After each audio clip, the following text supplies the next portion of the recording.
ਅੱਜ ਦਾ ਮੁੱਦਾ ਵਿੱਚ ਤੁਹਾਡਾ ਬਹੁਤ ਬਹੁਤ ਸਵਾਗਤ ਹੈ। ਮੈਂ ਤੁਹਾਡਾ ਹੋਸਟ ਹਰਜੋਤ ਸਿੰਘ। ਇਲੈਕਸ਼ਨ ਦਾ ਸੀਜ਼ਨ ਹੈ। ਅਗਲੇ ਮਹੀਨੇ ਨਵੰਬਰ 8 ਨੂੰ ਸਾਰੇ ਮੁਲਕ ਵਿੱਚ ਇਲੈਕਸ਼ਨ ਹੋਣੀ ਹੈ, ਫੈਡਰਲ ਲੈਵਲ ਤੇ, ਸਟੇਟ ਲੈਵਲ ਤੇ, ਲੋਕਲ ਲੈਵਲ ਤੇ। ਇੱਦਾਂ ਤੇ ਪੋਲੀਟੀਸ਼ੀਅਨਸ ਹਮੇਸ਼ਾ ਹੀ ਕਹਿੰਦੇ ਨੇ ਕਿ ਇਹ ਜਿਹੜੀ ਇਲੈਕਸ਼ਨ ਹੈ ਸਾਡੀ ਲਾਈਫ ਟਾਈਮ ਦੀ ਸਭ ਤੋਂ ਇੰਪੋਰਟੈਂਟ ਇਲੈਕਸ਼ਨ ਹੈ। ਬਟ ਅਗਰ ਤੁਸੀਂ ਗੌਰ ਕਰੋ ਤੇ ਆਹ ਜਿਹੜੀ ਇਲੈਕਸ਼ਨ ਹੈ ਇਹ ਵਾਕਈ ਬਹੁਤ ਇੰਪੋਰਟੈਂਟ ਇਲੈਕਸ਼ਨ ਹੈ। ਔਰ ਉਸ ਦੀ ਵਜ੍ਹਾ ਇਹ ਹੈ ਕਿ ਮੁਲਕ ਇਸ ਲਈ ਬਹੁਤ ਜ਼ਿਆਦਾ ਡਿਵਾਈਡਡ ਹੈ ਔਰ ਇਕੁਅਲੀ ਡਿਵਾਈਡਡ ਹੈ।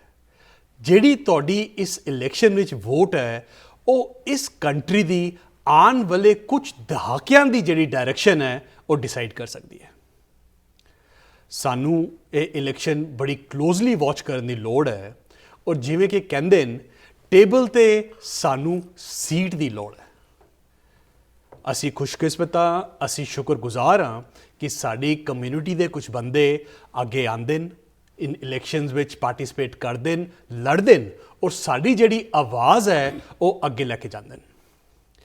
ਅੱਜ ਸਾਡੇ 'ਚ ਸ਼ਾਮਿਲ ਹਨ ਐਸੇ ਹੀ ਕਮਿਊਨਿਟੀ ਦੇ ਇੱਕ ਮੈਂਬਰ ਸੰਜੀਵ ਜਿੰਦਲ ਜੀ, ਜੋ ਕਿ ਨਿਊਯਾਰਕ ਸਟੇਟ ਅਸੈਂਬਲੀ ਡਿਸਟ੍ਰਿਕਟ 19 ਦੀ ਇਲੈਕਸ਼ਨ ਲੜ ਰਹੇ ਨੇ। ਸੰਜੀਵ ਜੀ, ਤੁਹਾਡਾ ਬਹੁਤ ਬਹੁਤ ਸਵਾਗਤ ਹੈ।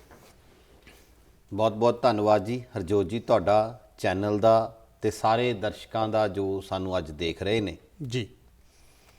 ਸੰਜੀਵ ਜੀ, ਕਮਿਊਨਿਟੀ ਤੁਹਾਨੂੰ ਬਾਖੂਬੀ ਜਾਣਦੀ ਹੈ। ਤੁਸੀਂ ਪਹਿਲਾਂ ਵੀ ਇਲੈਕਸ਼ਨ ਲੜੀ ਹੈ ਔਰ ਅਸੀਂ ਅਸੀਂ ਥੈਂਕਸ ਕਰਦੇ ਹਾਂ ਤੁਹਾਡਾ ਕਿ ਤੁਸੀਂ ਸਾਹਮਣੇ ਆਉਂਦੇ ਹੋ, ਆ ਕੇ ਇਲੈਕਸ਼ਨ ਲੜਦੇ ਹੋ, ਸਾਡੀ ਕਮਿਊਨਿਟੀ ਨੂੰ ਰਿਪਰੈਜ਼ੈਂਟ ਕਰਦੇ ਹੋ। ਔਰ ਜਿਵੇਂ ਆਪਾਂ ਕਿਹਾ ਕਿ ਮੁਲਕ ਇਸ ਲਈ ਇੱਕ ਐਸੀ ਜਗ੍ਹਾ 'ਤੇ ਹੈ ਜਿੱਥੇ ਬਹੁਤ ਵੱਡੀਆਂ ਡਿਸੀਜਨਸ ਜਿਹੜੀਆਂ ਆਉਣ ਵਾਲੇ ਸਮੇਂ 'ਚ ਹੋ ਸਕਦੀਆਂ। ਅਸੀਂ ਰੀਸੈਂਟਲੀ ਵੇਖਿਆ ਸੁਪਰੀਮ ਕੋਰਟ ਦੀ ਕੁਝ ਡਿਸੀਜਨਸ ਜਿਨ੍ਹਾਂ ਨੇ ਇਸ ਮੁਲਕ ਦਾ ਪਿਛਲੇ 50 ਸਾਲਾਂ ਦਾ 60 ਸਾਲਾਂ ਦਾ ਜਿਹੜਾ ਲਾਅ ਹੈ ਉਹ ਬਦਲ ਦਿੱਤਾ ਹੈ। ਅਤੇ ਅਸੀਂ ਸੀਟ 'ਤੇ ਟੇਬਲ 'ਤੇ ਸੀਟ ਚਾਹੁੰਦੇ ਹਾਂ ਔਰ ਤੁਸੀਂ ਸਾਨੂੰ ਰਿਪਰੈਜ਼ੈਂਟ ਕਰਦੇ ਹੋ। ਤੁਸੀਂ ਸਭ ਤੋਂ ਪਹਿਲਾਂ ਇੱਕ ਵਾਰ ਆਪ ਪਲੀਜ਼ ਸਾਡੇ ਦਰਸ਼ਕਾਂ ਨੂੰ ਫਿਰ ਦੱਸੋ ਕਿ ਕਿਸ ਸੀਟ ਲਈ ਤੁਸੀਂ ਕੰਟੈਸਟ ਕਰ ਰਹੇ ਹੋ, ਕਦ ਹੈਗੀ ਉਹ ਇਲੈਕਸ਼ਨ। ਸਤਿ ਸ਼੍ਰੀ ਅਕਾਲ, ਆਦਾਬ, ਨਮਸਕਾਰ, greetings from my side. Guru Nanak Sahib ਦਾ ਗੁਰਪੁਰਬ ਆ ਰਿਹਾ, ਸਭ ਨੂੰ ਲੱਖ ਲੱਖ ਵਧਾਈਆਂ। ਤੇ ਨਾਲ ਦੀਵਾਲੀ ਸਭ ਦੀ ਸੈਲੀਬ੍ਰੇਸ਼ਨ, ਫੈਸਟੀਵਲ ਆਫ ਲਾਈਟਸ, ਸਭ ਨੂੰ ਉਹਦੀਆਂ ਵੀ ਬਹੁਤ ਬਹੁਤ ਵਧਾਈਆਂ। ਤੇ ਅੱਜ ਸਾਡੇ ਮੇਅਰ ਸਾਹਿਬ ਨੇ ਨਿਊਯਾਰਕ ਸਿਟੀ ਦੇ ਜਿਹੜੇ ਐਰਿਕ ਐਡਮ ਸਾਡੇ ਮੇਅਰ ਨੇ, ਉਹਨਾਂ ਨੇ ਦੁਪਹਿਰੇ ਅੱਜ ਇਹ ਅਨਾਊਂਸ ਕਰ ਦਿੱਤਾ ਕਿ Diwali is going to be the legal holiday in New York City as well. ਤੇ ਬਹੁਤ ਬਹੁਤ ਧੰਨਵਾਦ ਸਾਡੇ ਮੇਅਰ ਸਾਹਿਬ ਦਾ ਵੀ ਇਸ ਡਿਸੀਜ਼ਨ ਲੈਣ ਦੇ ਉੱਪਰ। Thank you so much. ਮੇਰਾ ਨਾਮ ਜਿੱਦਾਂ ਤੁਸੀਂ ਜਾਣਦੇ ਹੋ ਸੰਜੀਵ ਜਿੰਦਲ ਆ। ਹਮੇਸ਼ਾ ਤੁਹਾਡੇ ਲਈ ਹਾਜ਼ਰ ਹਾਂ। ਅਤੇ ਜਿਸ ਇਲੈਕਸ਼ਨ ਡਿਸਟ੍ਰਿਕਟ ਤੋਂ ਮੈਂ ਲੜ ਰਿਹਾ ਉਹ ਡਿਸਟ੍ਰਿਕਟ 19 ਹੈ। ਮੈਂ ਹਮੇਸ਼ਾ ਇਸ ਗੱਲ ਨੂੰ ਕਹਿਣਾ ਕਿ ਇਹ ਹਾਰਟ ਆਫ ਨਾਸੋ ਕਾਊਂਟੀ ਹੈ ਅਤੇ I M A democratic nominee running for that seat. Floral park ਤੋਂ ਆਪਾਂ ਸ਼ੁਰੂ ਕਰਦੇ ਹਾਂ। Eastern part of New York city ਜਾਂ ਵੈਸਟਰਨ ਪਾਰਟ ਆਫ ਨਾਸੋ ਵੀ ਕਹਿ ਸਕਦੇ ਹੋ। ਫਲੋਰਲ ਪਾਰਕ ਤੋਂ ਆਪਾਂ ਸ਼ੁਰੂ ਕਰਦੇ ਹਾਂ। Floral Park Village, New Hyde Park Village, then North New Hyde Park Road ਤੋਂ ਈਸਟ ਵੱਲ ਨੂੰ ਚਲੇ ਜਾਈਏ ਤਾਂ ਉਹ ਸਾਰਾ ਇਲਾਕਾ New Hyde Park, then Garden City Park, then Williston Park, then Albertson, Roslyn Heights, East Williston, Carle Place, Salisbury ਦੇ ਵਿੱਚ ਵੈਸਟ ਹੈਮਸਟੈਡ ਵੀ ਆਏਗਾ ਅਤੇ ਕੁਝ ਪਾਰਟ ਆਫ ਈਸਟ ਮੈਡੋ ਵੀ ਆਏਗਾ ਜਿਹੜਾ ਨਾਰਥ ਆਫ ਹੈਮਸਟੈਡ ਰਹੇਗਾ, ਹੈਮਸਟੈਡ ਟਰਨਪਾਈਕ। ਦੈਨ ਆਪਾਂ ਕਮ ਬੈਕ ਆਈਏ ਮਿਨਿਓਲਾ ਅਤੇ ਗਾਰਡਨ ਸਿਟੀ 'ਤੇ। ਮਿਨਿਓਲਾ ਪੂਰਾ ਇਨਕਲੂਡਿਡ ਹੈ, ਗਾਰਡਨ ਸਿਟੀ ਪੂਰਾ ਇਨਕਲੂਡਿਡ ਹੈ, ਦੈਨ ਫਰੈਂਕਲਿਨ ਸਕੁਏਅਰ ਪੂਰਾ ਇਨਕਲੂਡਿਡ ਹੈ, ਦੈਨ ਵੈਸਟ ਹੈਮਸਟੈਡ ਪੂਰਾ ਇਨਕਲੂਡਿਡ ਹੈ, and some part of the Hempstead area also ਜੀ। It's a pretty big district and we are proud ਕਿ ਅਸੀਂ ਤਕਰੀਬਨ 14% ਉਸ ਡਿਸਟ੍ਰਿਕਟ ਦੇ ਵਿੱਚ ਹੈਗੇ ਹਾਂ। ਅੱਛਾ ਜੀ। It's A very big number. ਜੀ। ਅਤੇ ਜਿਹੜੀ ਗੱਲ ਤੁਸੀਂ ਸ਼ੁਰੂ ਕੀਤੀ ਹੈ ਕਿ ਸੁਪਰੀਮ ਕੋਰਟ ਨੇ ਕੁਝ ਡਿਸੀਜ਼ਨਸ ਨੇ ਜਿਹੜੇ ਸਾਡੇ ਉਹ ਟਰਨ ਆਊਟ ਕਰ ਦਿੱਤੇ ਨੇ। ਸਾਡੇ ਗੁਰੂ ਗ੍ਰੰਥ ਸਾਹਿਬ ਦੇ ਵਿੱਚ ਇੱਕ ਸ਼ਬਦ ਦਰਜ ਹੈ ਕਿ ਸੋ ਕਿਉਂ ਮੰਦਾ ਆਖੀਏ ਜਿਤ ਜੰਮੇ ਰਾਜਾਨ ਜੀ। ਜਿਸ ਕੌਮ ਦੇ ਵਿੱਚ ਔਰਤ ਦੀ ਇੱਜ਼ਤ ਨਹੀਂ ਹੁੰਦੀ ਉਸ ਕੌਮ ਨੇ ਕਦੇ ਵੀ ਤਰੱਕੀ ਨਹੀਂ ਕੀਤੀ ਜੀ। ਤੇ ਹੁਣ ਜਿਹੜਾ ਇਹ ਡਿਸੀਜ਼ਨ ਆਇਆ ਹੈ ਇਹ ਸਾਡੀਆਂ ਭੈਣਾਂ ਵਾਸਤੇ, ਸਾਡੇ ਬਜ਼ੁਰਗਾਂ ਵਾਸਤੇ, ਸਾਡੀਆਂ ਜਿਹੜੀਆਂ ਫੈਮਲੀਜ਼ ਦੀਆਂ ਲੇਡੀਜ਼ ਨੇ ਉਹਨਾਂ ਵਾਸਤੇ ਇਹ ਇੱਕ ਬੜਾ ਹੀ ਮੰਦਭਾਗਾ ਡਿਸੀਜਨ ਆ ਜੀ। ਜੇ ਉਹ ਆਪਣੀ ਬਾਡੀ ਦਾ ਡਿਸੀਜਨ ਖੁਦ ਨਹੀਂ ਲੈ ਸਕਦੀਆਂ ਤੇ ਮੇਰੇ ਖਿਆਲ 'ਚ ਇਸ ਜਿਹੜਾ ਬਿੱਲ ਹੈ ਇਹਨੂੰ ਵਾਪਸ ਕਰਨਾ ਚਾਹੀਦਾ ਤੇ ਅਸੀਂ ਬਿਲਕੁਲ ਇੱਕ ਤੁਹਾਡੇ ਪਹਿਰੇਦਾਰ ਬਣ ਕੇ ਪਹਿਰਾ ਦੇਵਾਂਗੇ ਕਿ ਇਹ ਬਿੱਲ ਜਿਹੜਾ ਨਿਊਯਾਰਕ ਦੇ ਵਿੱਚ ਲਾਗੂ ਨਾ ਹੋ ਸਕੇ, ਤਾਂ ਕਿ ਜਿਹੜੇ ਡਿਸੀਜਨਸ ਵੂਮਨਸ ਨੇ ਲੈਣੇ ਨੇ ਉਹ ਵੂਮਨਸ ਲੈਣ ਦੇ ਲਈ ਤਾਕਤਵਰ ਹੋਣ। ਉਹ ਆਪਣੇ ਡਾਕਟਰ ਦੇ ਨਾਲ ਰਾਏ ਕਰ ਸਕਦੇ ਨੇ, ਉਹ ਆਪਣੀ ਫੈਮਿਲੀ 'ਚ ਰਾਏ ਕਰ ਸਕਦੇ ਨੇ। ਉਹਨਾਂ ਦੇ ਉੱਪਰ ਜਿਹੜਾ ਕੋਈ ਵੀ ਡਿਸੀਜਨ ਹੈ ਥੋਪਿਆ ਨਹੀਂ ਜਾਣਾ ਚਾਹੀਦਾ। ਸੋ ਇਹ ਮੇਰਾ ਮੰਨਣਾ ਹੈ ਜੀ। ਅਸੀਂ ਆਪਣੇ ਜਨਰਲ ਸਾਹਿਬ ਵਿਊਅਰਸ ਨੂੰ ਦੁਬਾਰਾ ਰਿਮਾਈਂਡ ਕਰਾਈਏ ਕਿ ਇੱਕ ਇੱਥੇ ਡਿਸੀਜਨ ਸੀਗਾ ਸੁਪਰੀਮ ਕੋਰਟ ਦਾ ਕੋਈ 1970s ਦਾ ਕਿ ਰੋ ਵੀ ਵੇਡ ਉਸ ਨੂੰ ਕਹਿੰਦੇ ਨੇ, ਜਿਸ ਦੇ ਵਿੱਚ ਐਬੋਰਸ਼ਨ ਦਾ ਜਿਹੜਾ ਰਾਈਟ ਹੈ ਉਹ ਇੱਕ ਔਰਤ ਨੂੰ ਦਿੱਤਾ ਗਿਆ ਕਿ ਉਸ ਦਾ ਪ੍ਰਾਈਵੇਸੀ ਰਾਈਟ ਹੈ। ਹੁਣੇ ਇਨ ਗਰਮੀਆਂ ਵਿੱਚ ਜੂਨ ਦੇ ਮਹੀਨੇ ਵਿੱਚ ਸੁਪਰੀਮ ਕੋਰਟ ਨੇ ਇੱਕ ਡਿਸੀਜਨ ਦਿੱਤਾ ਜਿਸ ਦੇ ਵਿੱਚ ਉਸ ਨੂੰ ਓਵਰ ਰੂਲ ਕੀਤਾ ਗਿਆ। ਅਸੀਂ ਜਨਰਲ ਸਾਹਿਬ ਆਪਣੇ ਵਿਊਅਰਸ ਨੂੰ ਇਹ ਗੱਲ ਸਮਝਾਈਏ ਕਿ ਇਹ ਜਿਹੜੇ ਕਾਨੂੰਨ ਹਨ ਇਸ ਮੁਲਕ ਵਿੱਚ ਇਹ ਇੱਕ ਬੜੀ ਥਿਨ ਲਾਈਨ ਤੇ ਚੱਲਦੇ ਨੇ।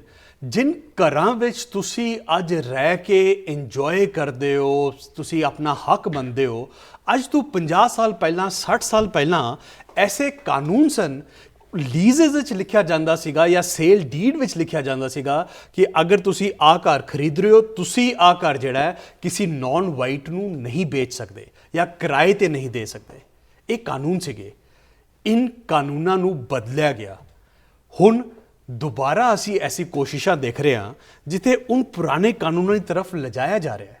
ਇਸ ਕਰਕੇ ਸਾਨੂੰ ਬਹੁਤ ਜ਼ਰੂਰੀ ਹੈ ਉਹ ਕੈਂਡੀਡੇਟਸ ਸਾਹਮਣੇ ਲਿਆਉਣਾ, ਇਸ ਪ੍ਰੋਸੈਸ ਵਿੱਚ ਪਾਰਟਿਸਿਪੇਟ ਕਰਨਾ ਔਰ ਆਪਣੀ ਜਿਹੜੀ ਗੱਲ ਹੈ ਆਪਣਾ ਜਿਵੇਂ ਆਪਾਂ ਕੜੀ ਕਹਿੰਦੇ ਆ, ਦੁਬਾਰਾ ਕਹਿੰਦੇ ਆ, ਸਾਨੂੰ ਟੇਬਲ ਤੇ ਸੀਟ ਚਾਹੀਦੀ ਹੈ। ਜਿੰਦਰ ਸਾਹਿਬ ਕਿੰਨੀ ਇੰਪੋਰਟੈਂਟ ਸਮਝਦੇ ਹੋ ਇਸ ਗੱਲ ਦੀ ਇਸ ਪਾਰਟਿਕੂਲਰ ਟਾਈਮ? ਤੁਸੀਂ ਬਿਲਕੁਲ 101% ਠੀਕ ਹੋ ਜੀ। ਰਾਤੀ ਕਾਲ ਪਲੇਸ ਸਿਵਿਕ ਐਸੋਸੀਏਸ਼ਨ ਨੇ ਇੱਕ ਮੀਟਿੰਗ ਰੱਖੀ ਸੀ ਜੀ, ਜਿਸ ਮੀਟਿੰਗ ਦੇ ਦੌਰਾਨ ਇਹ ਗੱਲ ਡਿਸਕਸ ਹੋਈ ਕਿ ਸਾਨੂੰ ਕੀ ਕਰਨਾ ਚਾਹੀਦਾ। ਐਗਜ਼ੈਕਟਲੀ ਜਿਹੜੀ ਗੱਲ ਤੁਸੀਂ ਕਰ ਰਹੇ ਹੋ, ਕਾਲ ਪਲੇਸ ਹਾਈ ਸਕੂਲ 'ਚ ਮੀਟਿੰਗ ਰੱਖੀ ਗਈ ਸੀ ਤੇ ਮੈਂ ਬਿਲਕੁਲ ਬਲੰਟਲੀ ਕਹਿਣ ਤੋਂ ਕਦੇ ਵੀ ਗੁਰੇਜ਼ ਨਹੀਂ ਕੀਤਾ ਤੇ ਮੈਂ ਹੁਣ ਫਿਰ ਆਪਣੇ ਵਿਊਅਰਸ ਨਾਲ ਇਹ ਗੱਲ ਸਾਂਝੀ ਕਰਨਾ ਚਾਹੁੰਦਾ ਕਿ I am absolutely against on extremist ਜੀ, ਚਾਹੇ ਉਹ ਲੈਫਟ ਵਿੰਗ ਦੇ ਹੋਣ ਤੇ ਚਾਹੇ ਉਹ ਰਾਈਟ ਵਿੰਗ ਦੇ ਹੋਣ। ਆਈ ਐਮ ਏ ਮੋਡਰੇਟ ਡੈਮੋਕਰੈਟ ਤੇ ਮੇਰਾ ਹਮੇਸ਼ਾ ਇਹ ਪਰਪਸ ਰਹਿੰਦਾ ਹੈ ਕਿ things need to be get it done.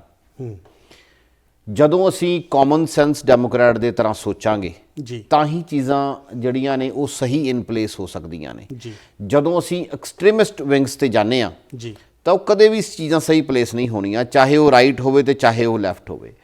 Country ਬਿਲਕੁਲ ਦੋ ਹਿੱਸਿਆਂ ਦੇ ਵਿੱਚ ਡਿਵਾਈਡ ਹੋ ਚੁੱਕਿਆ ਹੈ ਜੀ। ਇੱਕ ਰਾਈਟ ਵਿੰਗ ਕੰਨੀ ਨੂੰ ਜਾ ਰਿਹਾ, ਇੱਕ ਲੈਫਟ ਵਿੰਗ ਕੰਨੀ ਨੂੰ ਜਾ ਰਿਹਾ। ਜਦੋਂ ਅਸੀਂ ਇਹ ਗੱਲ ਕਰਦੇ ਹਾਂ ਕਿ ਸਾਡੀ ਨੈਸ਼ਨਲ ਪੋਲੀਟਿਕਸ ਹੈ, ਉਹਨੂੰ ਅਸੀਂ ਸਟੇਟ 'ਚ ਲੈ ਕੇ ਆਉਂਦੇ ਹਾਂ, ਫਿਰ ਸਟੇਟ ਨੂੰ ਲੋਕਲ ਲੈਵਲ 'ਚ ਲੈ ਕੇ ਆਉਂਦੇ ਹਾਂ। ਬਹੁਤ ਸਾਰੇ ਵਿਊਅਰਸ ਸਾਡੇ ਹੋਣਗੇ ਜਿਨ੍ਹਾਂ ਨੂੰ ਉਹਨਾਂ ਦੇ ਖੁਦ ਦੇ ਅਸੈਂਬਲੀ ਮੈਨ ਦਾ ਨਹੀਂ ਪਤਾ ਜੀ। ਜਿਹੜੇ ਸਾਡੇ ਵਿਊਅਰਸ ਇਸ ਟਾਈਮ ਵਿਊਅਰਸ਼ਿਪ ਹੈਗੀ ਹੈ, ਬਹੁਤ ਸਾਰੇ ਵਿਊਅਰਸ ਨੇ ਜਿਨ੍ਹਾਂ ਨੂੰ ਆਪਣੇ ਖੁਦ ਦੇ ਅਸੈਂਬਲੀ ਮੈਨ ਦਾ ਨਹੀਂ ਪਤਾ, ਸਟੇਟ ਸੈਨੇਟ ਦਾ ਨਹੀਂ ਪਤਾ, ਸਿਟੀ ਕਾਉਂਸਲ ਮੈਂਬਰ ਦਾ ਨਹੀਂ ਪਤਾ, ਸਾਡੇ ਜਿਹੜੇ ਸਟੇਟ ਕਮੇਟੀ ਮੈਂਬਰਸ ਨੇ ਉਹਨਾਂ ਦਾ ਨਹੀਂ ਪਤਾ। ਬਹੁਤ ਸਾਰੀ ਲਾਰਜ ਨੰਬਰਸ ਹੈ। ਸਾਨੂੰ ਜਾਣਨ ਦੀ ਲੋੜ ਹੈ। ਸਭ ਤੋਂ ਪਹਿਲਾਂ ਤਾਂ ਸਾਨੂੰ ਆਪਣੇ ਆਪ ਨੂੰ ਐਮਪਾਵਰ ਕਰਨ ਦੀ ਲੋੜ ਹੈ। ਜਦੋਂ ਅਸੀਂ ਆਪਣੇ ਆਪ ਨੂੰ ਐਮਪਾਵਰ ਕਰਦੇ ਹਾਂ ਫਿਰ ਸਾਨੂੰ ਇਹ ਜਾਣਨਾ ਜ਼ਰੂਰੀ ਹੈ, ਸਾਨੂੰ ਇਹ ਨਹੀਂ ਚਾਹੀਦਾ ਕਿ ਜੇ ਅਸੀਂ ਡੈਮੋਕਰੈਟ ਹਾਂ ਤਾਂ ਅਸੀਂ ਡੈਮੋਕਰੈਟ ਨੂੰ ਹੀ ਵੋਟ ਕਰੀ ਜਾਈਏ, ਜੇ ਅਸੀਂ ਰਿਪਬਲਿਕਨ ਹਾਂ ਤਾਂ ਅਸੀਂ ਰਿਪਬਲਿਕਨਸ ਨੂੰ ਵੋਟ ਕਰੀ ਜਾਈਏ। ਨਹੀਂ, ਸਾਨੂੰ ਇਹ ਚਾਹੀਦਾ ਹੈ ਕਿ ਕੈਂਡੀਡੇਟ ਕੌਣ ਆ ਸਾਡਾ ਲੋਕਲ ਲੈਵਲ ਤੇ, ਜਿਹਦੇ ਮੋਢੇ ਤੇ ਅਸੀਂ ਸਿਰ ਰੱਖ ਕੇ ਆਪਣੀ ਗੱਲ ਕਹਿ ਸਕਦੇ ਹਾਂ ਜੀ, ਆਪਣੀ ਦੁੱਖ ਤਕਲੀਫ ਉਹਦੇ ਨਾਲ ਸ਼ੇਅਰ ਕਰ ਸਕਦੇ ਹਾਂ। ਲੋਕਲ ਕੈਂਡੀਡੇਟਸ ਨੇ ਜਿਹੜੇ, ਉਹ ਤੁਹਾਨੂੰ ਜਾਣਨਾ ਬਹੁਤ ਜ਼ਿਆਦਾ ਜ਼ਰੂਰੀ ਹੈ ਕਿਉਂਕਿ ਉਹ ਤੁਹਾਡੇ ਨੇਬਰਰਸ ਨੇ, ਤੁਹਾਡੇ ਨਾਲ ਹਰ ਟਾਈਮ ਤੁਹਾਡੇ ਨਾਲ ਪਹਿਰਾ ਦੇਣਗੇ। ਤੁਹਾਡੇ ਡਿਸਟ੍ਰਿਕਟ 'ਚ ਜਿੰਨੇ ਸਕੂਲ ਨੇ ਉਹਨਾਂ ਦੀਆਂ ਫੰਡਿੰਗਸ ਆਉਣੀਆਂ ਨੇ, ਜਿਹੜੀਆਂ ਰੋਡਸ ਨੇ ਉਹ ਰਿਪੇਅਰ ਹੋਣੀਆਂ ਨੇ, ਪੋਟ ਹੋਲਸ ਧਿਆਨ ਕੀਤੇ ਜਾਣੇ ਨੇ, ਤੁਹਾਡੇ ਜਿਹੜੀਆਂ ਸਪੋਰਟਸ ਨੇਗੀਆਂ ਤੁਹਾਡੇ ਡਿਸਟ੍ਰਿਕਟਸ 'ਚ ਉਹ ਕਿਸ ਤਰ੍ਹਾਂ ਕੰਮ ਕਰਨਗੀਆਂ, ਕਿੱਦਾਂ ਸਮਾਲ ਬਿਜ਼ਨਸ ਕੰਮ ਕਰੂਗਾ, ਇਨਫਰਾਸਟ੍ਰਕਚਰ ਕਿੱਦਾਂ ਰਹੂਗਾ, ਫੈਸਿਲਿਟੀਜ਼ ਕਿੱਦਾਂ ਆਉਣਗੀਆਂ, ਸੀਨੀਅਰ ਲਿਵਿੰਗ ਹਾਊਸਿਸ ਕਿੱਦਾਂ ਆਉਣਗੀਆਂ। ਬਹੁਤ ਸਾਰਾ ਕੰਮ ਹੈ ਜਿਹੜਾ ਲੋਕਲ ਲੀਡਰ ਤੁਹਾਡੇ ਡਿਸਟ੍ਰਿਕਟ ਦੇ ਵਿੱਚ ਕਰਦਾ ਹੈ। ਤੁਹਾਨੂੰ ਲੋਕਲ ਲੀਡਰ ਨੂੰ ਜਾਣਨਾ ਜ਼ਰੂਰੀ ਹੈ। ਜਦੋਂ ਤੱਕ ਅਸੀਂ ਲੋਕਲ ਲੀਡਰ ਨੂੰ ਨਹੀਂ ਜਾਣਦੇ ਉਦੋਂ ਤੱਕ ਜਿਹੜਾ ਕੰਮ ਹੈ ਉਹ ਸਹੀ ਢੰਗ ਨਾਲ ਨਹੀਂ ਹੋਣਾ। ਕੰਟਰੀ ਨੂੰ ਅਸੀਂ ਡਿਵਾਈਡ ਨਾ ਕਰੀਏ, ਅਸੀਂ ਕੰਟਰੀ ਨੂੰ ਇਕੱਠੇ ਹੋ ਕੇ ਚੱਲੀਏ। ਜੇ ਡੈਮੋਕ੍ਰੈਟ ਜਿੱਤ ਜਾਏਗਾ ਇਟ ਮੀਨਸ ਉਹ 50% ਆਫ ਦੀ ਪਾਪੂਲੇਸ਼ਨ ਨੂੰ ਸਰਵ ਕਰੇਗਾ? ਨਹੀਂ, ਉਹ 100% ਦੀ ਪਾਪੂਲੇਸ਼ਨ ਨੂੰ ਸਰਵ ਕਰੇਗਾ। ਪਰ ਜੇ ਰਿਪਬਲਿਕਨ ਜਿੱਤੇਗਾ ਉਹ 50% ਨੂੰ ਕਰੇਗਾ? ਨਹੀਂ, ਉਹ ਵੀ 100% ਨੂੰ ਕਰੇਗਾ। ਸਾਨੂੰ ਇਹ ਤੋਂ ਉੱਤੇ ਉੱਠ ਕੇ ਸੋਚਣਾ ਚਾਹੀਦਾ ਹੈ ਕਿ ਕੈਂਡੀਡੇਟ ਕੌਣ ਸਹੀ ਹੈ। Then we need to choose. ਜਿਹੜੇ ਰਿਪਬਲਿਕਨਸ ਜਾਂ ਡੈਮਸ ਦੀ ਆਪਾਂ ਗੱਲ ਕਰਦੇ ਹਾਂ ਉਹ ਇਸ ਕਰਕੇ ਨੇ ਕਿ ਅਸੀਂ ਉਹਨਾਂ ਨੂੰ ਪ੍ਰਾਇਮਰੀਜ਼, ਕਿਉਂਕਿ ਅਸੀਂ ਜਿਹੜੀ ਡੈਮੋਕ੍ਰੇਸੀ ਦੀ ਗੱਲ ਕਰਦੇ ਹਾਂ ਨਾ ਜੀ, ਆਪਾਂ ਇੱਕ ਲਾਰਜੈਸਟ ਡੈਮੋਕ੍ਰੇਸੀ ਤੋਂ ਓਲਡੈਸਟ ਡੈਮੋਕ੍ਰੇਸੀ 'ਚ ਆਏ ਹਾਂ। India is the largest democracy, ਅਸੀਂ ਓਲਡੈਸਟ ਡੈਮੋਕ੍ਰੇਸੀ 'ਚ ਆ। ਡੈਮੋਕ੍ਰੇਸੀ ਦਾ ਮਤਲਬ ਇਹ ਹੈ ਕਿ fair share to everyone, freedom and justice for all. ਜਿਹੜੀ ਡੈਮੋਕ੍ਰੇਸੀ ਦਾ ਮਤਲਬ ਹੈ ਉਹਦੇ ਨਾਲ ਇੱਕ ਚੀਜ਼ ਹੋਰ ਕਲੀਅਰ ਕਰ ਲਈਏ, ਜਿਹੜੀ ਪ੍ਰਾਇਮਰੀ ਇਲੈਕਸ਼ਨ ਹੁੰਦੀ ਹੈ ਉਹਦੇ 'ਚ ਕੈਂਡੀਡੇਟ ਕਿੱਦਾਂ ਚੁਣੇ ਜਾਣੇ ਨੇ, ਉਹ ਅਸੀਂ ਡੈਮੋਕ੍ਰੈਟਸ ਨੂੰ ਵੋਟਾਂ ਪਾਉਂਦੇ ਨੇ, ਰਿਪਬਲਿਕਨਸ ਨੂੰ ਵੋਟਾਂ ਪਾਉਂਦੇ ਨੇ। ਉਹਦਾ ਪਰਪਸ ਇਹ ਸੀ, ਪਰ ਅਸੀਂ ਅੱਜ ਦੀ ਡੇਟ ਦੇ ਵਿੱਚ ਕੁਝ ਹੋਰ ਸਮਝ ਬੈਠੇ ਹਾਂ। ਪਰਪਸ ਉਹ ਨਹੀਂ ਜੋ ਅਸੀਂ ਅੱਜ ਸਮਝਿਆ। ਪਰਪਸ ਉਹ ਹੈ ਜਿਸ ਲਈ ਉਹ ਪਰਪਸ ਤਿਆਰ ਕੀਤਾ ਗਿਆ ਸੀਗਾ ਵੀ ਇੱਕ ਪਾਰਟੀ 'ਚੋਂ ਜੇ 4 ਕੈਂਡੀਡੇਟ ਨੇ, ਅਸੀਂ ਪ੍ਰਾਇਮਰੀ 'ਚ ਕਲੀਅਰ ਕਰ ਲਈਏ ਕਿ ਕੈਂਡੀਡੇਟ ਕੌਣ ਆ ਸਾਡੀ ਪਾਰਟੀ ਦਾ, ਦੂਸਰੀ ਪਾਰਟੀ ਦਾ ਕੈਂਡੀਡੇਟ ਕੌਣ ਹੈ ਅਸੀਂ ਪ੍ਰਾਇਮਰੀ 'ਚ ਕਲੀਅਰ ਕਰ ਲਈਏ। ਪਰ ਜਦੋਂ ਮੇਨ ਇਲੈਕਸ਼ਨ ਆਵੇ ਸਾਨੂੰ ਮੁੱਦਿਆਂ 'ਤੇ ਲੜਨਾ ਚਾਹੀਦਾ। ਸਾਨੂੰ ਦੇਖਣਾ ਚਾਹੀਦਾ ਕਿ ਕਿਹੜਾ ਕੈਂਡੀਡੇਟ ਕੁਆਲੀਫਾਈਡ ਹੈ। I am engineer by academic qualification in town and country planning, so ਮੈਂ ਡੈਮੋਗ੍ਰਾਫੀ ਨੂੰ ਬਹੁਤ ਚੰਗੀ ਤਰ੍ਹਾਂ ਸਮਝਦਾ ਜੀ। ਸੋ ਬਹੁਤ ਸਾਰੀਆਂ ਚੀਜ਼ਾਂ ਨੇ ਜਿਹੜੀਆਂ ਸਾਨੂੰ ਟੇਕ ਕੇਅਰ ਕਰਨੀਆਂ ਚਾਹੀਦੀਆਂ ਨੇ। ਜਿੰਦਲ ਸਾਹਿਬ, ਇਹ ਗੱਲ ਤੁਸੀਂ ਬਹੁਤ ਜ਼ਰੂਰੀ ਕੀਤੀ ਹੈ। ਆਪਾਂ ਇਹ ਗੱਲ ਜਾਰੀ ਰੱਖਾਂਗੇ ਬ੍ਰੇਕ ਦੇ ਬਾਅਦ, ਬਟ ਆਪਾਂ ਆਪਣੇ ਵਿਊਅਰਸ ਨੂੰ ਇਹ ਕਹਿ ਦਈਏ ਕਿ ਸਾਡੇ ਕੋਲ ਅੱਜ ਸਾਡੇ ਕੈਂਡੀਡੇਟ ਇੱਥੇ ਮੌਜੂਦ ਹਨ। ਤੁਸੀਂ ਸਟੂਡੀਓ ਵਿੱਚ ਕਾਲ ਕਰੋ, ਕੈਂਡੀਡੇਟ ਦੇ ਸਾਹਮਣੇ ਆਪਣੇ ਇਸ਼ੂਜ਼ ਰੱਖੋ, ਉਹਨਾਂ ਨੂੰ ਸਵਾਲ ਕਰੋ ਕਿ ਤੁਸੀਂ ਕੀ ਇਸ਼ੂਜ਼ ਲੈ ਕੇ ਅੱਗੇ ਜਾਣ ਦਾ ਸੋਚ ਰਹੇ ਹੋ। ਤੁਸੀਂ ਕਾਲ ਕਰ ਸਕਦੇ ਹੋ 7187865221 ਤੇ। ਆਪਾਂ ਮਿਲਦੇ ਹਾਂ ਇੱਕ ਛੋਟੀ ਜੀ ਬ੍ਰੇਕ ਦੇ ਬਾਅਦ। ਅੱਜ ਦਾ ਮੁੱਦਾ ਵਿੱਚ ਤੁਹਾਡਾ ਫਿਰ ਤੋਂ ਬਹੁਤ-ਬਹੁਤ ਸਵਾਗਤ ਹੈ। ਮੈਂ ਤੁਹਾਡਾ ਹੋਸਟ ਹਰਜੋਤ ਸਿੰਘ। ਅੱਜ ਅਸੀਂ ਗੱਲ ਕਰ ਰਹੇ ਹਾਂ ਨਿਊਯਾਰਕ ਸਟੇਟ ਅਸੈਂਬਲੀ ਡਿਸਟ੍ਰਿਕਟ 19 ਦੇ ਕੈਂਡੀਡੇਟ ਸੰਜੀਵ ਜਿੰਦਲ ਜੀ ਨਾਲ। ਸੰਜੀਵ ਜੀ, ਜਿੱਦਾਂ ਆਪਾਂ ਸ਼ੁਰੂ ਵਿੱਚ ਗੱਲ ਕੀਤੀ ਕਿ ਮੁਲਕ ਇਸ ਲਈ ਬੜਾ ਡਿਵਾਈਡਡ ਹੈ ਔਰ ਬਹੁਤ ਵੱਡੇ ਡਿਸੀਜਨਸ, ਬੜੀ ਵੱਡੀਆਂ ਗੱਲਾਂ ਆਪਾਂ ਵੇਖਦੇ ਪਏ ਹਾਂ ਜੋ ਮੁਲਕ ਦੀ ਡਾਇਰੈਕਸ਼ਨ ਜਿਹੜੀ ਹੈ ਉਹ ਆਉਣ ਵਾਲੇ ਕੁਝ ਸਾਲਾਂ ਵਾਸਤੇ ਡਿਸਾਈਡ ਕਰ ਸਕਦਾ ਹੈ। ਜਿਵੇਂ ਆਪਾਂ ਸਭ ਤੋਂ ਪਹਿਲੇ ਗੱਲ ਕੀਤੀ ਐਬੋਰਸ਼ਨ ਦੀ, ਰਾਈਟ। ਸੁਪਰੀਮ ਕੋਰਟ ਦਾ ਡਿਸੀਜਨ ਹੈ ਜਿਸ ਲਈ ਪਿਛਲੇ 50 ਸਾਲਾਂ ਦਾ ਜੋ ਲਾਅ ਸੀਗਾ ਉਸ ਨੂੰ ਓਵਰਟਰਨ ਕਰਤਾ, ਓਵਰਨਾਈਟ ਇਹ ਲਾਅ ਬਦਲ ਦਿੱਤਾ। ਅਸੀਂ ਇੱਕ ਹੋਰ ਜਿਹੜੀ ਬੜੀ ਵੱਡੀ ਜਿਸ ਨੂੰ ਕਹਿੰਦੇ ਨਾ ਪੈਰਾਡਾਈਮ ਸ਼ਿਫਟ ਇਸ ਕੰਟਰੀ 'ਚ ਦੇਖ ਰਹੇ ਹਾਂ, ਉਹ ਹੈਗੀ ਹੈ ਸਟੇਟ ਰਾਈਟਸ ਦੀ ਔਰ ਫੈਡਰਲ ਰਾਈਟਸ ਦੀ।